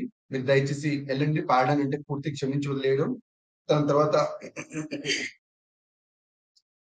రిప్రైవ్ అంటే టెంపరీ పీరియడ్ వాడి డెత్ సెంటెన్స్ ఉందనుకో కొద్దిసేపు అప్హోల్డ్ అంటే కొద్దిసేపు ఇది చేయడం, అది రిప్రైవ్. రెస్పైట్ అంటే ఒరిజినల్ గా ఇప్పుడు ప్రెగ్నెంట్ ఉమెన్ ఉంది, అతనికి ఆమెకి బరువెత్తి శిక్ష ఉంది అనుకో, అవి తగ్గించడం, నేచర్ అనేది తగ్గించడం. సస్పెండ్ అంటే వాడికి ఏదైతే పనిష్మెంట్ ఇచ్చాడో కొద్ది కాలం దాన్ని అది అప్పుడు సస్పెండ్ చేయడం. That is that. రెమిట్ అంటే వెరీ ఇంపార్టెంట్. రెమిట్ అంటే దాని నేచర్ మనం ఇచ్చేయకోకుండా 5 సంవత్సరాలు ఉన్న శిక్షని 1 year చేయడం. ఇది ఈ ఇంపార్టెంట్ వీటన్నింటిని చూడండి. దాన్ విల్ గో టు ద ఈ రీసెంట్ న్యూస్ ఏంటి దాని గురించి మనం చూద్దాం. స్టేట్ గవర్నమెంట్ కి ఆబ్వియస్ గా రెమిట్ చేసే పవర్ ఉంటుంది. 11 కన్విక్ట్స్ ఇన్ బిల్కిస్ బాను కేసులో వాళ్ళని రెమిట్ చేయడం అనేది జరిగింది అంటున్నాడు. రెమిషన్ అంటే ఏం లేదు, మనకి పనిష్మెంట్ ఏదైతే ఇచ్చుంటామో దాని సెంటెన్స్ ని పీరియడ్ ని తగ్గించడం without affecting the nature of sentence. Very important. నీకు రెమిట్ కి దెన్ రెస్పైట్ కి రెండింటికి డిఫరెన్స్ తెలియాలి. రెస్పైట్ లో మనకి నేచర్ అనేది చేంజ్ అవుతుంది. Very important. బట్ రెమిషన్ లో నేచర్ చేంజ్ అవ్వదు. ఈ రెండు డిఫరెన్స్ తప్పకుండా గుర్తుపెట్టుకోండి. దెన్ ఈ రెమిషన్ పాలసీలో స్టేట్ కొంతమందిని కావాలంటే రెమిట్ చేయొచ్చు. అది వెరీ ఇంపార్టెంట్ అనమాట. దాని తర్వాత రిమిషన్ గురించి కాన్స్టిట్యూషనల్ ప్రొవిజన్స్ అయితే మనకు ఆర్టికల్ 72 ప్రెసిడెంట్ ఆఫ్ ఇండియా కొన్ని పవర్స్ ఇస్తుంది. Pardon, reprieve, respect, suspend, remit, commute ఇట్లా అన్నిటికీ పవర్స్ ఇస్తుంది. అవి కోర్ట్ మార్షియల్స్ అంటే మార్షియల్ లాస్ అగెనిస్ట్ గా చేయొచ్చు మా president. Then like union matters సంబంధించిన లాస్ ఏవైతే ఉన్నాయో to which union power of union extends ఆ విషయాలు అన్నిటికీ, సో యూనియన్ లాస్ అన్నిటికీ అగెనిస్ట్ గా పార్డనింగ్ పవర్ ప్రెసిడెంట్ ఉంటుంది. And sentence of death, so sentence of death whether state law కావచ్చు, సెంట్రల్ లా కావచ్చు, ఏ దాని మీద అయినా కానీ sentence of death complete president మాత్రమే ఉంటుంది. అది important as per the article 72. Then as per article 161 చూసినట్టయితే గవర్నర్ కి ఉన్న పవర్స్ ఆల్మోస్ట్ ప్రెసిడెంట్ కి సేమ్ ఉంటుంది. బట్ మనకి కొన్ని విషయాల్లో లిమిట్ అంటే it was limited to matter to which the executive power to state extends, అంటే స్టేట్ లాస్ ఆ సంబంధించిన మ్యాటర్ మాత్రమే ఉంటుంది. అది వెరీ ఇంపార్టెంట్. దెన్ మనకి గ్రాంటింగ్ పార్డన్ ఏదైతే ఉంటుందో for sentence of death lies the president only, pardoning power governor కి ఉండదు. ఈ రెండు డిఫరెన్స్ మనకు తప్పకుండా గుర్తుండాలి. Then legal basis of revision చూస్తే మనకి కోడ్ ఆఫ్ క్రిమినల్ ప్రొసీజర్ ఉంది. Section 432 of code of criminal procedure 1973 ప్రకారము లైక్ గవర్నమెంట్ సస్పెండ్ చేయొచ్చు, రెమిట్ చేయొచ్చు సెంటెన్సెస్. Very very important. వేరే పవర్స్ అన్ని as per the article 72 president ఉంది, as per the article 161 governor ఉంది. బట్ గవర్నమెంట్ కూడా suspend చేయొచ్చు, రెమిట్ చేయొచ్చు. That is as per the like CrPC 1973. ఇది వెరీ ఇంపార్టెంట్ అనమాట. లైక్ సస్పెండ్ చేయొచ్చు, రెమిట్ చేయొచ్చు, అంతే. Very important. ఈ రెండు మాత్రమే గవర్నమెంట్ ఉంది. దెన్ 433A ఏం చెప్తుందంటే remission only after 14 years of punishment అయితే మాత్రమే, 14 years కన్నా అంతకన్నా పనిష్మెంట్ ఉంటే అప్పుడు మాత్రమే గవర్నమెంట్ వాటిని రెమిట్ చేయొచ్చు, కానీ అంతకంటే ముందే చేయడానికి వీలు లేదు అని క్లియర్ గా చెప్పడం జరుగుతుంది. అండ్ సెక్షన్ 473, 475, 476, 477 ఆఫ్ భారతీయ నాగరి సురక్షా సన్నిహిత ఏదైతే ఉంటుందో 2023 that contains provision related to remission సంబంధించిన కొన్ని ప్రొవిజన్స్ వీటిలో కూడా ఉండడం అనేది జరుగుతుంది. Then judicial pronouncements related to remission. You can just ignore it. Rules came out, you can just ignore. Then we'll go to the other important news. Advocate on record. Advocate on record అంటే ఏం లేదండి. మనకి supreme court recent గా ఒక committee form అయింది. Chief justice of ఇండియాతో పాటు 56 lawyers and senior advocates of 11 of them వీళ్ళందరూ కలిసి ఒక కమిటీ ఫామ్ అయ్యారు. వాళ్ళు అడ్వకేట్ ఆఫ్ రికార్డ్ ఎవరికి ఇవ్వాలి అని క్రైటీరియాని సెటప్ చేశారు. అడ్వకేట్ ఆఫ్ రికార్డ్ అంటే ఏం లేదు, ఇప్పుడు మనకి ఏదైనా కోర్టులో ఏదైనా కేసు నడుస్తుంది అనుకోండి, మన తరపున ఒక లాయర్ వస్తాడు కదా, ఆ లాయర్ వచ్చి విధిస్తాడు కదా, అతను వాదించడానికి ఏదైతే వస్తాడో అతను he should be entitled as advocate of record. అలా ఎంటైటిల్ ఉంటేనే అతను కోర్టులో ఒక పార్టీ తరపున వాదించడానికి వీలవుతుంది, లేకపోతే వీలు లేదు. మనకి ఆబ్వియస్ గా ఎవరన్నా ఒక లాయర్ వచ్చి వాదించాలంటే రెండు రకాలుగా, ఒకటి వాళ్ళు advocate of record, he is instructed by advocate of record అది ఉండాలి, లేకపోతే కోర్టు పర్మిట్ చేసి ఉండాలి. ఈ రెండు రీజన్ మీద మాత్రమే ఒకరు వచ్చి మన తరపున వాదించడానికి వీలవుతుంది. వేరే other means it is not possible. Even వాళ్ళ లాయర్ కంప్లీట్ చేస్తున్నా, అడ్వకేట్ అయి ఉన్నా కానీ వాళ్ళకి అడ్వకేట్ ఆఫ్ రికార్డ్ లేకపోతే వాళ్ళు వాదించడానికి వీల్లేదు. That is very important. Then will go to the bail గురించి రీసెంట్ గా న్యూస్ లో చాలా సార్లు మనకి ట్రయల్ పీరియడ్ అంటే తెలిస్తే ఇప్పుడు ఎవరైనా ఒకరు ఏదో హత్య కేసులో ఏదైనా జైలుకి వెళ్ళారనుకోండి, అప్పుడు పూర్తి అతన్ని నిందితుడు అంటాడు. నిందితుడు అంటే అక్యూజ్డ్, అంటే నిర్ధారణ ఇంకా అవ్వలేదు. సో హీఈస్ అక్యూజ్డ్ అనమాట. ఒకవేళ అది ప్రూవ్ అయితే దాన్ని కన్విక్ట్ అంటారు. సో ఆ కన్విక్ట్ అయ్యాక అతనికి జైలు శిక్ష ఎన్ని సంవత్సరాలు విధించడం అనేది జరుగుతుంది. ఆ కన్విక్ట్ అవ్వడం ముందు ఈ ట్రయల్ పీరియడ్ ఒకవేళ చాలా ప్రొలాంగ్ పీరియడ్ ఉందనుకో, అతను జైల్లోనే తన జీవితం మొత్తం మగ్గిపోయే అవకాశం కూడా ఉంటుంది అనమాట. అటు అవకాశం లేకోకుండా మనకి బెయిల్ ప్రొవిజన్స్ అనేది ఉంటుంది. ఎవరైతే అక్యూజ్ అయి ఉంటారో వాళ్ళకి bail bond or bail bond దాని బేసిస్ మీద వాళ్ళకి బెయిల్ అనేది ఇవ్వడం అనేది జరుగుతుంది. ఇది ఎందుకంటే right to personal liberty under article 121 of the constitution దాన్ని గ్యారంటీ చేస్తుంది బెయిల్ ఇవ్వడం అనేది. సో అతను ఇంకా కన్విక్ట్ అవ్వలేదు కాబట్టి అతను అక్యూజ్ టైం పీరియడ్ లో ట్రయల్ పీరియడ్ ఏదైతే ఉందో ఆ టైంలో అతనికి శిక్ష విధించకుండా ఉండడానికి that becomes part of article 21 అనమాట. దానికి ఈ బెయిల్ ప్రొవిజన్స్ అని ఉంటాయి. దాంట్లో ఇంటర్మ్ బెయిల్, రెగ్యులర్ బెయిల్, ఈ 4 బెయిల్స్ ఇంపార్టెంట్. ఇంటర్మ్ బెయిల్ అంటే ఏంటి? రెగ్యులర్ బెయిల్ అంటే ఏంటి? యాంటిసిపేటరీ బెయిల్ అంటే ఏంటి? డిఫాల్ట్ బెయిల్ అంటే ఏంటి? ఈ 4 ఇంపార్టెంట్. దాంట్లో ఇంటర్మ్ బెయిల్ అంటే ఏంటంటే మనకి regular bail or anticipatory bail ముందు కొద్దిగా short term period, short term మనకి బెయిల్ వస్తే దానికి ఇంటర్మ్ బెయిల్ అంటాం అన్నమాట. అదే మనకి రెగ్యులర్ బెయిల్ అంటే ఏం లేదు, పోలీస్ కస్టడీలో కానీ లేకపోతే ఎవరైనా అరెస్ట్ అయినప్పుడు మనకి నార్మల్ పోయి బెయిల్ తెచ్చుకుంటాం, దాన్ని రెగ్యులర్ బెయిల్ అంటారు అనమాట. అలా కాకుండా నాన్ బెయిలబుల్ అఫెన్స్ కేసెస్ లో అరెస్ట్ అవుతామేమో అని ముందే మనం పోయి బెయిల్ తెచ్చుకుంటాం, దాన్ని మనం యాంటిసిపేటరీ బెయిల్ అంటాం అనమాట. డిఫాల్ట్ బెయిల్ అంటే సిఆర్పిసి ఏం చెప్తుందంటే very important, very important. Section 167 of CrPC ఏం చెప్తుందంటే కంపల్సరీగా ఒక స్టాట్యూటరీ బెయిల్ అంటే ఒక స్టాట్యూటరీ ఒక లా ఉంది, దాని ప్రకారం కంపల్సరీగా వాళ్ళకి బెయిల్ ఇవ్వాలి. ఏ కండిషన్ లో అంటే ఇప్పుడు ఒక జైలుకి వెళ్ళారు అనుకోండి, ఒకవేళ వాటి జైలు శిక్ష 6 months అనుకోండి, 1/3 ఆఫ్ ద జైలు శిక్ష ఎంత అంటే 1/3 × 6 చేస్తే ఆబ్వియస్ గా 2 months వస్తుంది. 2 నెలలు అంతకంటే ఎక్కువ జైల్లోనే మగ్గుతున్నాడు, ఇంకా తీర్పు రాలేదనుకో, అటువంటి టైం పీరియడ్ లో అతనికి ఆటోమేటిక్ గా జైల్ లైక్ బెయిల్ ఇచ్చేయండి. ఎందుకంటే ఇనార్డినేట్ డిలే జరుగుతుంది, ఆ డిలే ఏదైతే ఉందో దాని వల్ల ఆబ్వియస్ గా లేకపోతే చార్జ్ షీటే వాడికి ఫైల్ అవుట్ చేయలేదు, అటువంటిప్పుడు వాడికి ఆ టైం పీరియడ్ ఏదైతే లా చెప్తుందో దానికంటే ఎక్కువ టైం పీరియడ్ వాడు లేకోకుండా ఆటోమేటిక్ గా ఈ సిఆర్పిసి 167 తరపున సెక్షన్ 167 సిఆర్పిసి తరపున అతనికి స్టాట్యూటరీ బెయిల్ అనేది రావడం జరుగుతుంది. అదే డిఫాల్ట్ బెయిల్ అనమాట. అయితే రీసెంట్ గా భారతీయ నాగరిక్ సురక్ష సంహిత దీంట్లో కొన్ని చేంజెస్ తీసుకురావడం అనేది జరిగింది. ఇది బెయిల్ గురించి మాట్లాడుతుంది. ఫస్ట్ టైం అఫెండర్స్ ఎవరైతే ఉన్నారో వాళ్ళు over 1/3 of the maximum period of imprisonment ఉంటే వాళ్ళకి ఆటోమేటిక్ బెయిల్ ఇచ్చేయండి అని చెప్తుంది అనమాట. అలా కాకుండా ఈ రూలలో ఇంకొన్ని చేంజెస్, స్ట్రిక్టర్ ప్రొవిజన్స్ ఇచ్చారు. ఎవరైతే మల్టిపుల్ కేసెస్ లో ఇన్వాల్వ్ అయి ఉంటారో లేకపోతే అండర్ ట్రయల్ దీనిలో మోర్ దెన్ 1 కేసులో మోర్ దెన్ 1 ఆర్ ఎక్కువ కేసెస్ లో ఉన్నారు, లేకపోతే మల్టిపుల్ కేసెస్ ఇన్వాల్వ్ అయినారో వాళ్ళకి ఆబ్వియస్ గా లైక్ బెయిల్ ఇవ్వడం అనేది జరగదు. డినే అనమాట, డినే ఆఫ్ బెయిల్ అనేది జరుగుతుంది వారికి. అలా కాకోకుండా ఇంకా వేరే కేసెస్ లో మనం కొన్ని చూస్తే 1/3 of the time or half of the time అంటే లైక్ 6 months అనుకోండి, 2 months ఆర్ 3 months అంత టైం పీరియడ్ ఒకవేళ వాళ్ళు ఇంకా జైల్లోనే మగ్గుతుంటే అటువంటి కేసెస్ లో సూపరింటెండెంట్ ఆఫ్ జైల్ అతనే కావాలంటే అప్లికేషన్ పెట్టచ్చు ఎవరికి, జడ్జికి పెట్టి ఆబ్వియస్ గా వాళ్ళకి బెయిల్ అనేది ఇప్పించడానికి చేయొచ్చు. అది వెరీ ఇంపార్టెంట్ అనమాట. సో కోర్టుకి రైటింగ్ ద్వారా ఇచ్చి వాళ్ళకి అప్లికేషన్ పెట్టి వాళ్ళకి బెయిల్ ఇప్పించే పని superintendent of jail is mandated. ఇది చేయొచ్చు కదా, తప్పకుండా చేయాలి, వెరీ వెరీ ఇంపార్టెంట్. ఎందుకంటే మనకి లైక్ బెయిల్ అనేది కంపల్సరీగా వాళ్ళకి ఇచ్చి తీరాలి అనే దాని మీద ఇది మ్యాండేటరీ అండి, వెరీ ఇంపార్టెంట్. దెన్ ఒకవేళ వాళ్ళకి పోలీస్ కస్టడీలో 15 days ఉండాలి కాబట్టి మేము బెయిల్ ఇవ్వము అని చెప్పడానికి వీలు లేదు, అటువంటి ప్రొవిజన్స్ ఏమీ లేవు. సో ఈవెన్ వాళ్ళు పోలీస్ కస్టడీలో టైం ఉన్నప్పుడు ఆ టైంలో కూడా బెయిల్ ఇవ్వచ్చు, very very important. Then will go to the next chapter, electoral bond scheme. అసలు ఎలక్ట్రల్ బాండ్ స్కీమ్ అంటే ఏంటి, very very important. Electoral bond అంటే లైక్ ప్రామిసరీ నోటు.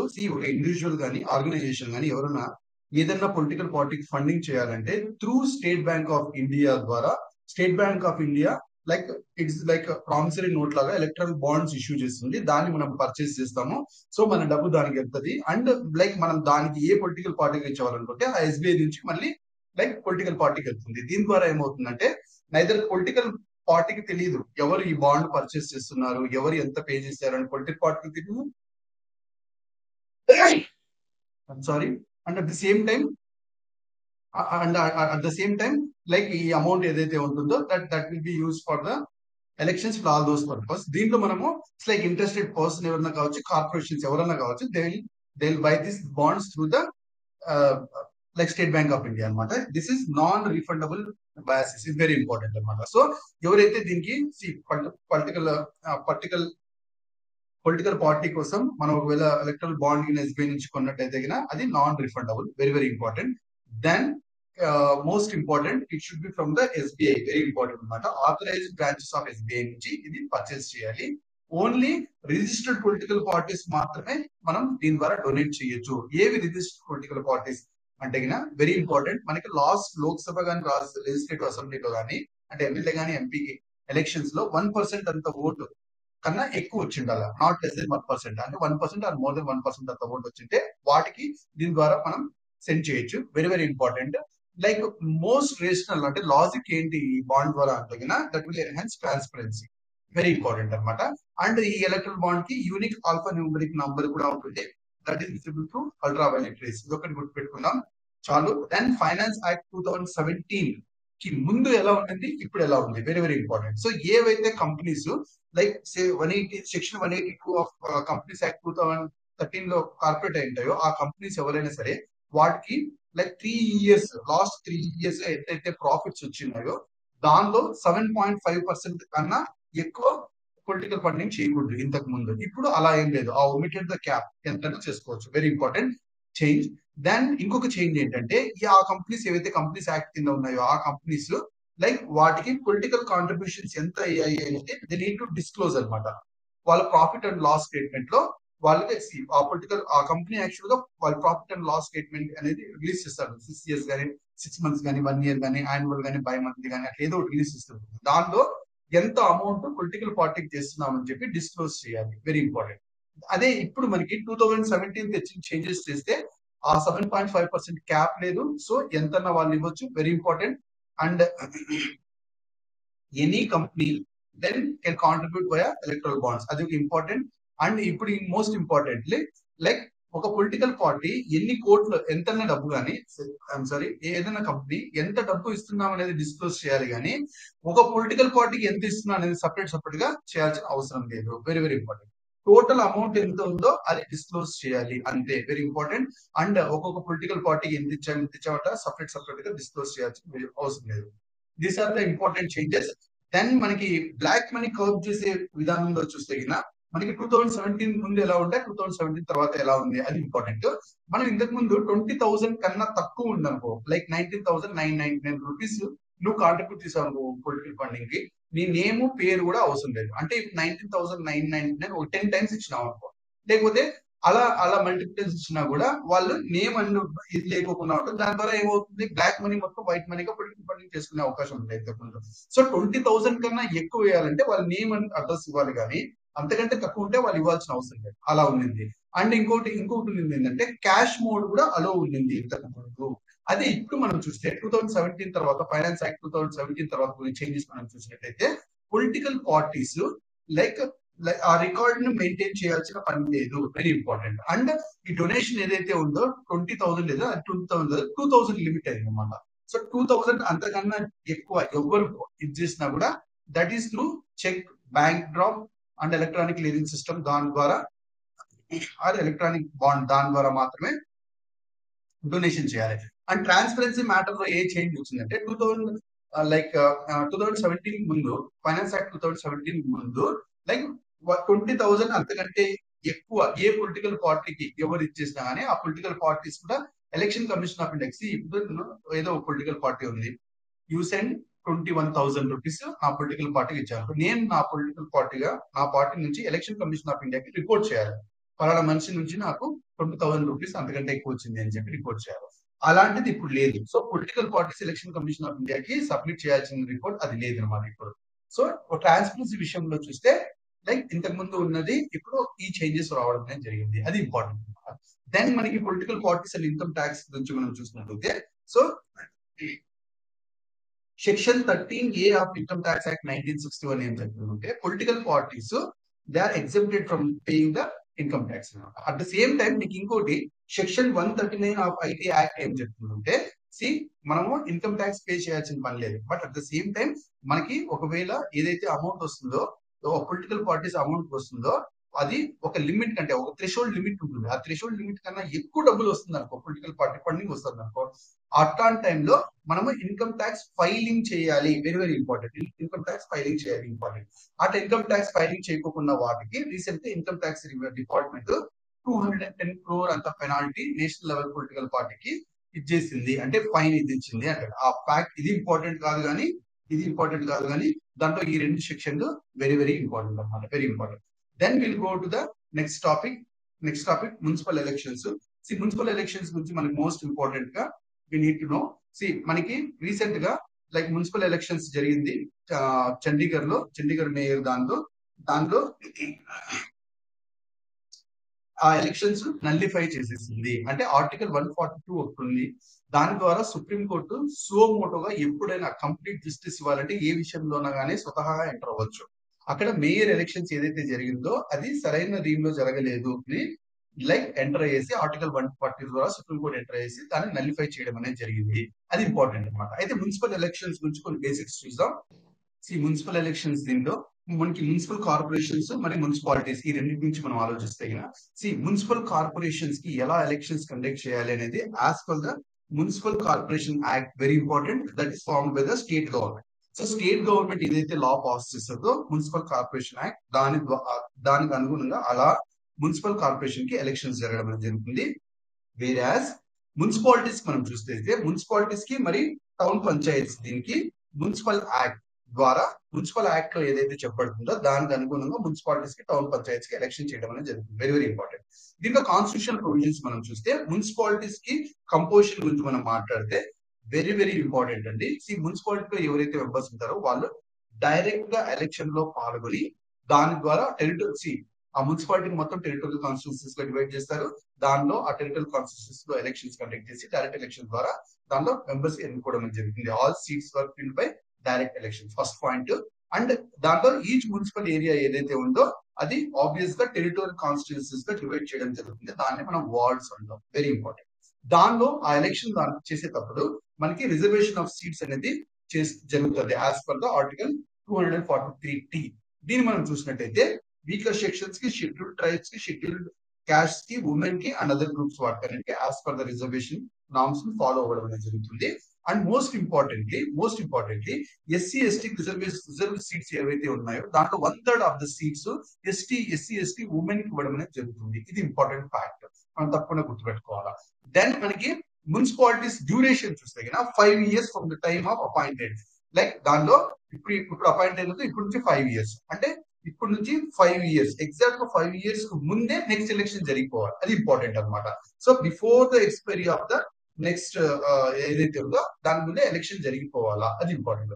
ఒకవేళ 5 years ముందే అది డిజాల్వ్ అయిపోయింది అనుకో వెరీ వెరీ ఇంపార్టెంట్.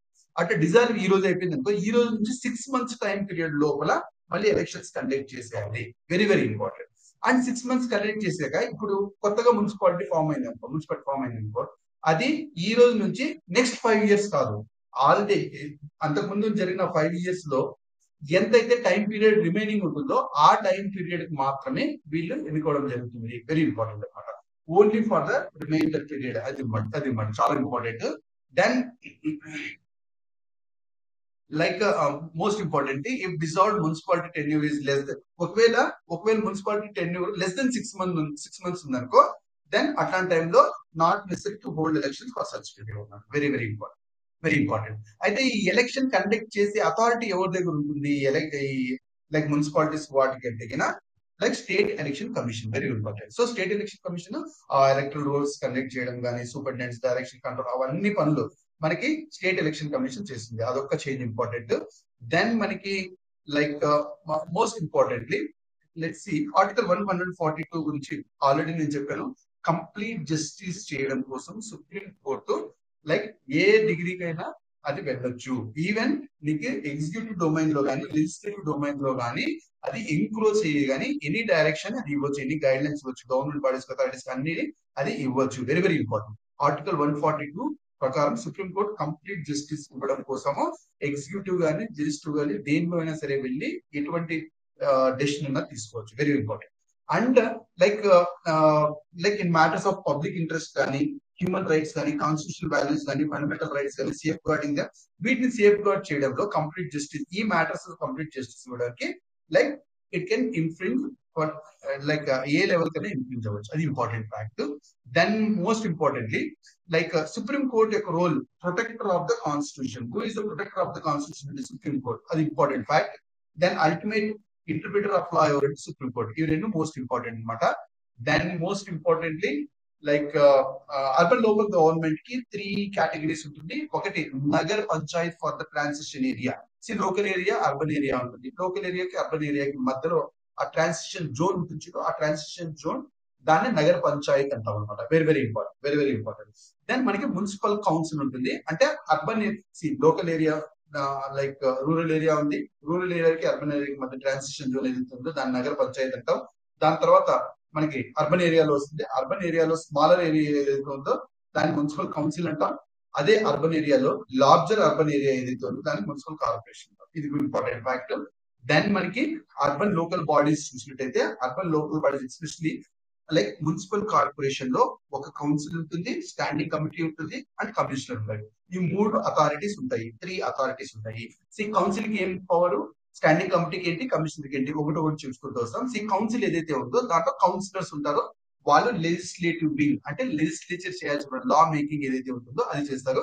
దానికి హెడ్ మేయర్ ఉంటాడు and assistant by deputy mayor. Very important. Mayor ornamental figure మాత్రమే, but he is the first citizen of the city. Very important. దాని కౌన్సిల్ తర్వాత మనకి స్టాండింగ్ కమిటీ గురించి మాట్లాడితే స్టాండింగ్ కమిటీ అనేది అది working of the like working of the council ని facilitate చేస్తుంది. Very very important. అంటే ఇది ఎగ్జిక్యూటివ్ డొమైన్ లాగా అలా గుర్తుపెట్టుకోవచ్చు. సో ఈ కౌన్సిల్ ప్రాపర్ గా వర్క్ చేయడానికి ఇది ఫెసిలిటేట్ చేస్తుంది. Very important. So municipal commissioner third ఏది మున్సిపల్ కమిషనర్. ఆ municipal commissioner is the implementation of the decision taken by the council and the standing committee. Very important. So like council కానీ standing committees కానీ ఏవైతే standing committee ఏం చేస్తుంది, council proper గా function చేయడానికి support చేస్తూ ఉంటుంది. ఆ కౌన్సిల్ కానీ స్టాండింగ్ కమిటీస్ కానీ ఏవైతే డెసిషన్స్ ఇస్తుందో దాన్ని ప్రాపర్ గా ఇంప్లిమెంట్ చేయడానికి మున్సిపల్ కమిషనర్ ఉంటారు. ఇది ఇంపార్టెంట్. ఈ ఈ దాంట్లో మున్సిపల్ కార్పొరేషన్ మోడల్లో మనకి పవర్ డైరెక్ట్ గా ఎవరి చేతిలో ఉంటుంది అలాంటి 2 రకాల మోడల్ ఉంటాయి. Deem model, C model, CSE model అని 2 అంటారు. Very very important. DAD models అంటే సిఎస్ఈ మోడల్ అంటే ఏంటంటే commissioner as chief executive model and like mayor as the chief executive model. ఈ రెండింటిలో మనం ఇండియా ఏది ఫాలో అవుతుందంటే commissioner as chief executive model ని ఫాలో అవుతుంది. Very very important. ఎందుకంటే commissioner of chief executive model లో మేయర్ అనేవాడు వీక్ ఉంటాడు కానీ లైక్ ఎగ్జిక్యూటివ్ పవర్ కమిషనర్ చేతిలో ఉంటుంది. అదే IAS officer is very strong person. అదే మనకి డీమ్ మోడల్ లో చూస్తే మేయర్ స్ట్రాంగ్ గా ఉంటాడు అండ్ లైక్ మేయర్ కి ఎగ్జిక్యూటివ్ పవర్ ఎక్కువ ఉండడం అనేది జరుగుతుంది అన్నమాట. Very important. సో మనం we follow commissioner as chief executive model. అదొకటి గుర్తు పెట్టుకుంటే చాలు. Very very important. దాన్ని మనకి మన కంట్రీలో ప్రతి ఒక్క స్టేట్ మున్సిపాలిటీస్ ని ఎలా మున్సిపాలిటీస్ ని ఎలా రూల్ చేయాలని దానికోసం వాటి లెజిస్లేషన్స్ ప్రతి ఒక్క స్టేట్ కూడా ఉంది. అది ఒక ఇంపార్టెంట్ ఫ్యాక్ట్. ఏం లేదు, it is very normal.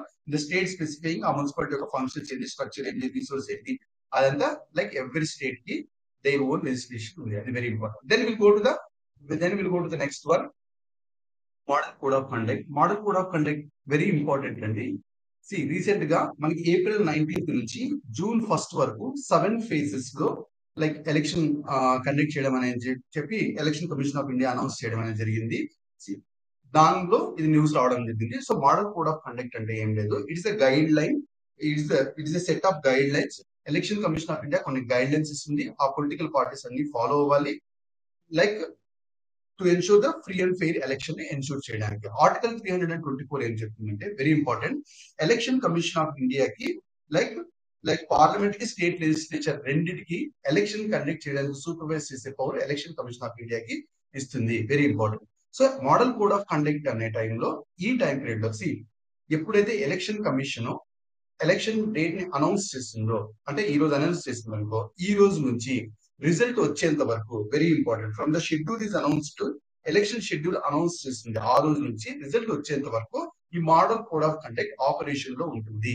It is not enforced by law, కానీ కొన్ని provisions they are enforced by representation of people act 1951.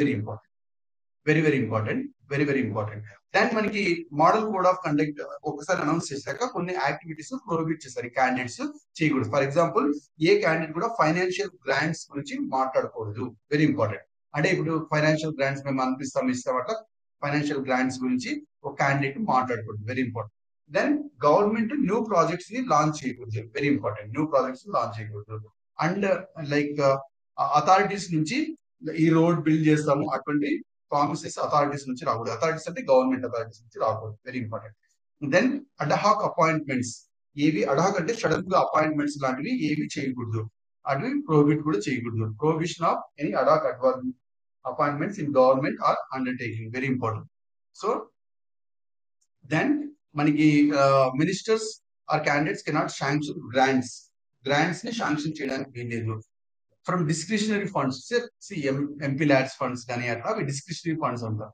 వాటి నుంచి ఆ టైంలో డబ్బులు తీయడానికి వీల్లేదు. Very important. ఆ శాంక్షన్ చేయడానికి వీల్లేదు.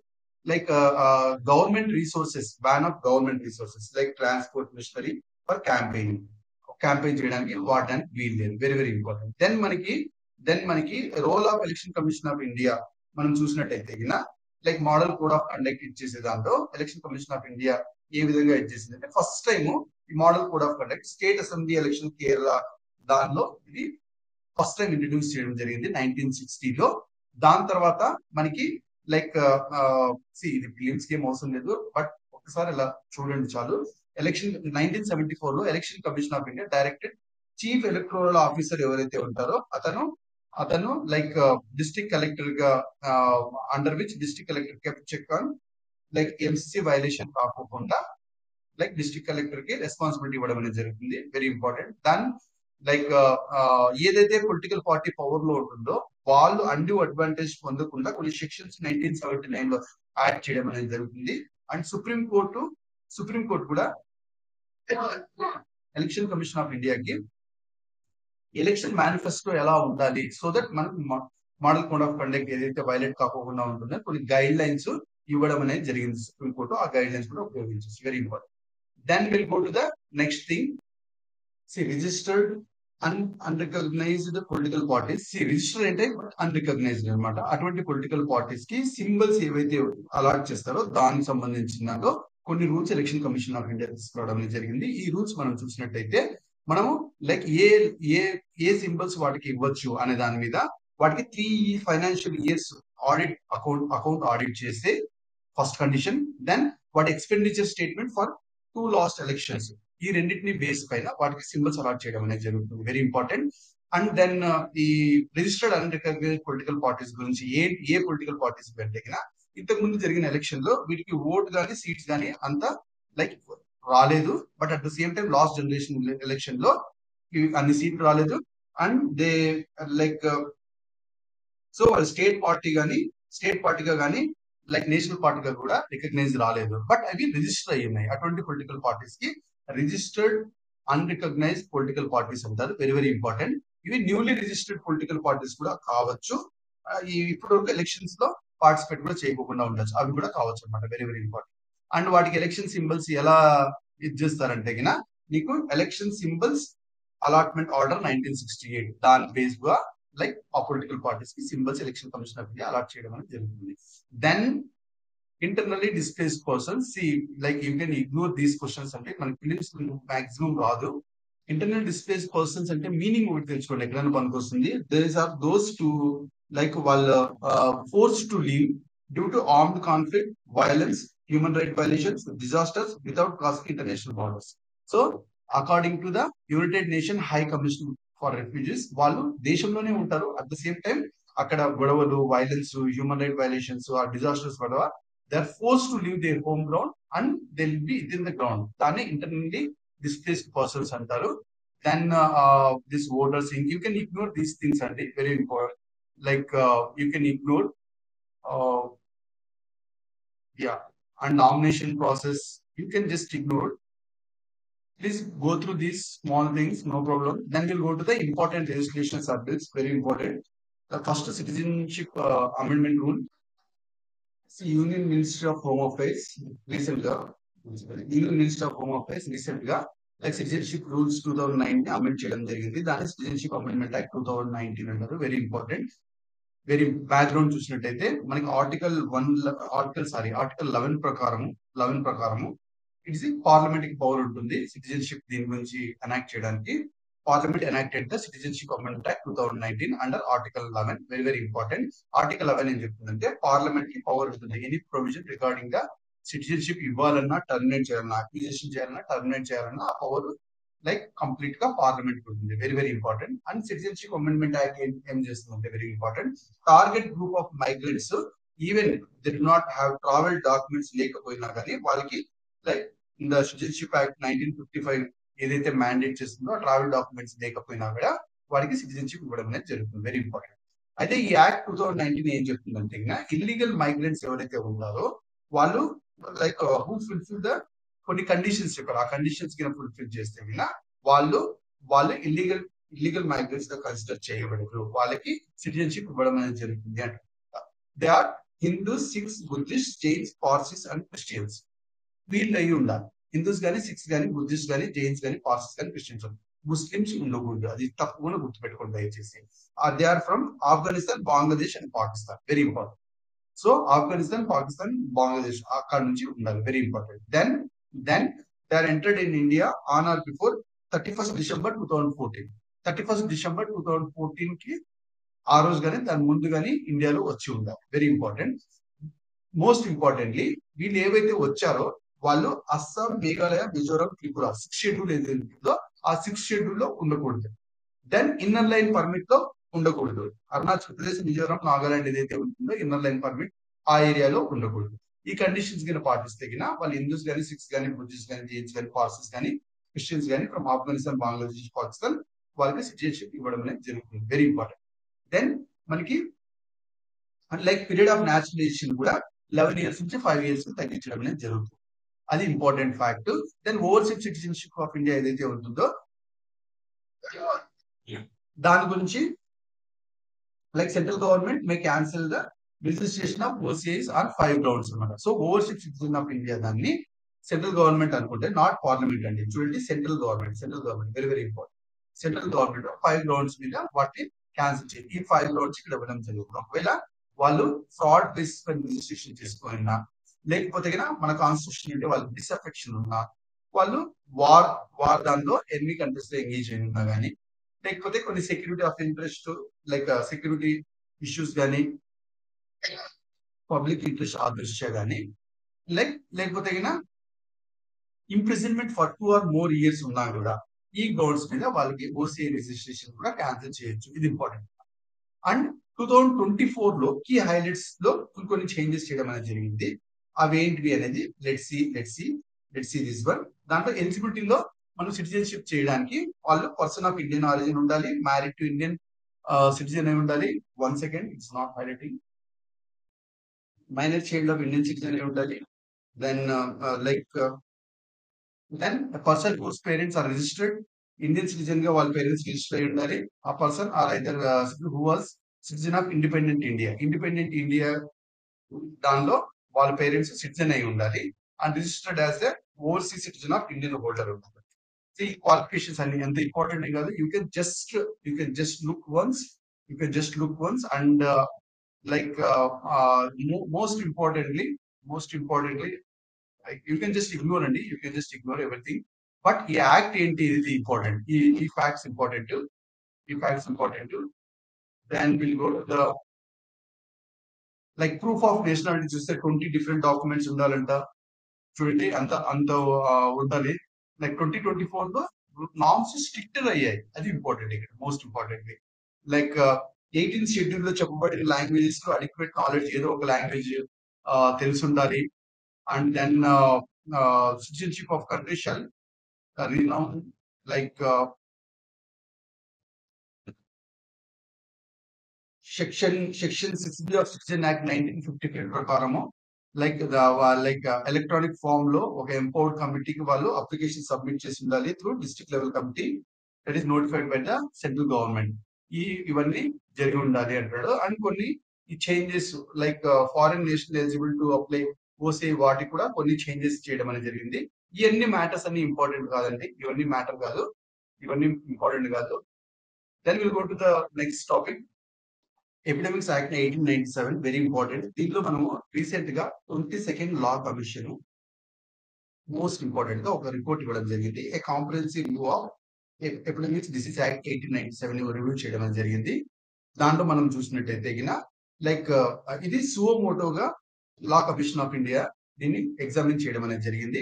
దాంతో పాటు ఇంటర్నేషనల్ హెల్త్ రెగ్యులేషన్ 2005 ని కూడా ఇది ఎగ్జామిన్ చేయడం అనేది జరిగింది. దాంట్లోకి హైలైట్స్ చూస్తే ఇది like law especially like epidemic disease act ఏదైతే ఉందో అది ఎక్సెసివ్ పవర్, లైక్ గవర్నమెంట్ కి ఎక్సెసివ్ పవర్ అనేది ఇవ్వడం అనేది జరుగుతుంది. సో లాట్స్ ఆఫ్ అబ్యూజ్ అనేది అవుతుంది దీనివల్ల అంటున్నాడు అనమాట. దెన్ ఎపిడమిక్ అంటే ప్రాపర్ డెఫినేషన్ లేదు. దెన్ అవుట్బ్రేక్ అంటే ఏంటి, ఎపిడమిక్ అంటే పాండమిక్ అంటే ఏంటి, వీటి మధ్య డిఫరెన్సెస్ ప్రాపర్ గా లేవు అని కూడా క్లియర్ గా చెప్తుందన్నమాట. స్పెసిఫిక్ గైడ్ లైన్స్ లేవు అని చెప్తుందన్నమాట. దెన్ వీటికి లైక్ రెగ్యులేట్ చేసేదానికి లైక్ ఈ లోకల్ గవర్నమెంట్స్ కి తప్పకుండా వీటిపైన కంట్రోల్ ఉండాలి అనే దానికి does not have the statutory power అనమాట. సో లోకల్ గవర్నమెంట్స్ కి స్టాచ్యూటరీ పవర్ కూడా లేకుండా ఉంది అని ఇవ్వడం అనేది జరుగుతుంది అనమాట.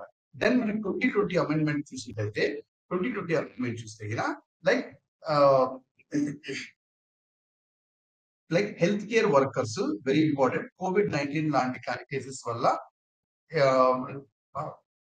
లైక్ వైలెన్స్ ఫేస్ కాకుండా ఉండడానికి కొన్ని అమెండ్మెంట్స్ దీంట్లో చేయడం అనేది జరుగుతుంది. Very important. లైక్ ఎవరైనా ఒక హెల్త్ కేర్ వర్కర్స్ దానిపైన డ్యామేజ్ కానీ అట్లా ఏమైనా జరిగితే 3 to 5 years అంత జైలు శిక్ష, 50,000 to 2 lakhs అంత ఫైన్ కూడా వేయడం జరుగుతుంది. అది ఇంపార్టెంట్ కాదు. దెన్ మోస్ట్ ఇంపార్టెంట్ ఇది important, international health regulations very important. ఇది adopted by the World Health Assembly. It is adopted by the World Health Assembly and ఇది ఒక క్రైటీరియన్ ఇస్తుంది. ఆ క్రైటీరియన్ బేస్ చేసుకునేసి కొన్ని పర్టికులర్ ఈవెంట్ కి public health emergency of international concern గా ఇది పరిగణిస్తుంది. So public health emergency of international concern గా ఎవరు దాన్ని గుర్తిస్తారు, ఎవరు దీన్ని ఇచ్చేస్తారంటే ఇంటర్నేషనల్ హెల్త్ రెగ్యులేషన్స్. ఇది గుర్తుపెట్టుకుంటే చాలు, అంతకంటే ఇంకా అవసరం లేదు. Like you can ignore remaining all other things. Then మనకి temple regulation in India. Temple regulation in India నిన్న మోస్ట్ ఇంపార్టెంట్ గా రీసెంట్ గా Karnataka Legislative Assembly Karnataka Hindu Religious Institutions and Charitable Amendment Bill 2024 ని రెగ్యులేట్ చేయడం అనేది జరిగింది, పాస్ చేయడం అనేది జరిగింది. దీని లీగల్ ఫ్రేమ్వర్క్ చూస్తే మనకి ఆర్టికల్ 25(1), ఆర్టికల్ 25(2) మనకు తెలుసు. ఎనీ పర్సన్ వాళ్ళు ఫ్రీడమ్ ఆఫ్ కన్సెన్స్ ఉంది, right to profess, propagate and practice and propagate in religion. And article 25 sub class 2 చూస్తే like enables the state to enact laws to regulate any matter, economic, financial, political or secular activity ఏదైతే ఉంటుందో associated religious practice వాటి మీద state కావాలంటే వాటిపైన లా pass చేయొచ్చు. On religious matter కాదు, like economic, financial, political and other secular matters మీద. Then article 26 ప్రతి ఒక్కరు వాళ్ళ రిలీజియస్ అఫైర్ ని like they can freedom to manage the religious affair of the citizens. Article 26 3 ఇవన్నీ స్టాటిక్. దెన్ ఎంట్రీ 28 ఏదైతే ఉందో concurrent list. దీంట్లో 7th షెడ్యూల్ లో ఆబ్వియస్ గా both union and state legislature రెండింటికి చారిటబుల్ ఇన్స్టిట్యూషన్స్ ఎట్లా రెగ్యులేట్ చేయాలని చెప్పేసి రెండింటికి పవర్ ఉండడం అనేది జరుగుతుంది. అందుకంటే ఇంకేం లేదు, you can just ignore, you can just claims, ఏది ఇంపార్టెంట్ లేదు. దీంట్లో article 25 1 sub class 2 sub class, article 26 entry 28 ఇది గుర్తుపెట్టుకుంటే చాలు. Then will go to the next one, cinematography rules 2024. ఇది ఆల్రెడీ మనకి PD 365 లో డీటెయిల్ గా చెప్పుకున్నాం. అక్కడ మనకి సినిమాటోగ్రఫిక్ అమెండ్మెంట్ యాక్ట్ 2023 దాని కింద union ministry of like information and broadcasting notify 2024 rules notify చేయడం అనేది జరిగింది. ఇట్ రీప్లేస్ ద 1983 యాక్ట్ ఏదైతే రూల్స్ ఉందో దాన్ని రీప్లేస్ చేసింది అనుకుంటున్నా. దీనిలో మోస్ట్ ఇంపార్టెంట్ గా కొన్ని చేంజెస్ చూస్తే 1/3 ఆఫ్ ద మెంబర్స్ ఉమెన్ ఉండాలి, అది most important fact. Then most importantly like ఒక అడ్వైజరీ ప్యానల్ ని సెంట్రల్ గవర్నమెంట్ అనేది కన్స్టిట్యూట్ చేయాల్సి వస్తుంది, ఒక రీజనల్ ఆఫీసెస్ దీనిలో very important. So film certification దానికి అడ్వైజరీ ప్యానల్ అనేది సెంట్రల్ గవర్నమెంట్ ఇచ్చేయాలి, వెరీ ఇంపార్టెంట్. అండ్ దీనికి లైక్ టైమ్ లైన్స్ రెడ్యూస్ చేయడం కోసము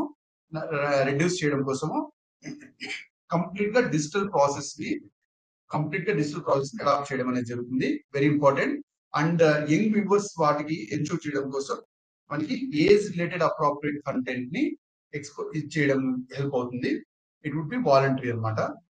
ఇదొకటి. సో మనకి ఈ you category, you by A category, ఆ కేటగిరీస్ చూసేటప్పుడు మనకి సబ్ కేటగిరీస్ మనకి ఇలా లైక్ యూఏ 7+, 13+, 16+ ఇలా ఇవ్వడం వల్ల ఇన్స్టెడ్ ఆఫ్ 12 years ఇలా ఇవ్వడం వల్ల మనకి ఏజ్ అప్రోప్రియేట్ కంటెంట్ ని మనం డెలివర్ చేయడం జరుగుతుంది. అండ్ వాలంటరీగా వాళ్ళు చూడడానికి అనేది జరుగుతుంది. ఇవి చేంజెస్, అంతకంటే ఇంకేం అవసరం లేదండి.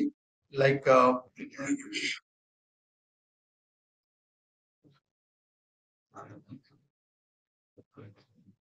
ఇది లైక్ ఒకసారిగా అక్కడ నుంచి మనకి సర్టిఫికేషన్ ఏది వస్తే దానికి 10 ఇయర్స్ అనేది రిస్ట్రిక్షన్ ఉంది. ఇప్పుడు అలా ఏం లేదు. ఒకసారి అది వస్తే అది పర్పెచువల్ వ్యాలిడిటీ అదొకటి ఇంపార్టెంట్. అందుకంటే ఇంకేం లేదు. You can look this important things వీటిలో ఇంపార్టెంట్ గా ఫిలిమ్స్ ఏం ఇంపార్టెంట్ లేదు. Then will go to the revamped scheme for administrative reforms. ఇదొకటి మెయిన్స్ ఇంపార్టెంట్. ఫిలిమ్స్ ఏం అంత ఇంపార్టెంట్ కదా అయినా ఒకసారి చూద్దాం. Revamp scheme for administrative reforms. Recent గా గవర్నమెంట్ కొన్ని ఫండ్స్ ని అప్రూవ్ చేయడం జరిగింది to bring the administrative reforms. దాన్ని revamp scheme for administrative reforms అంటారు.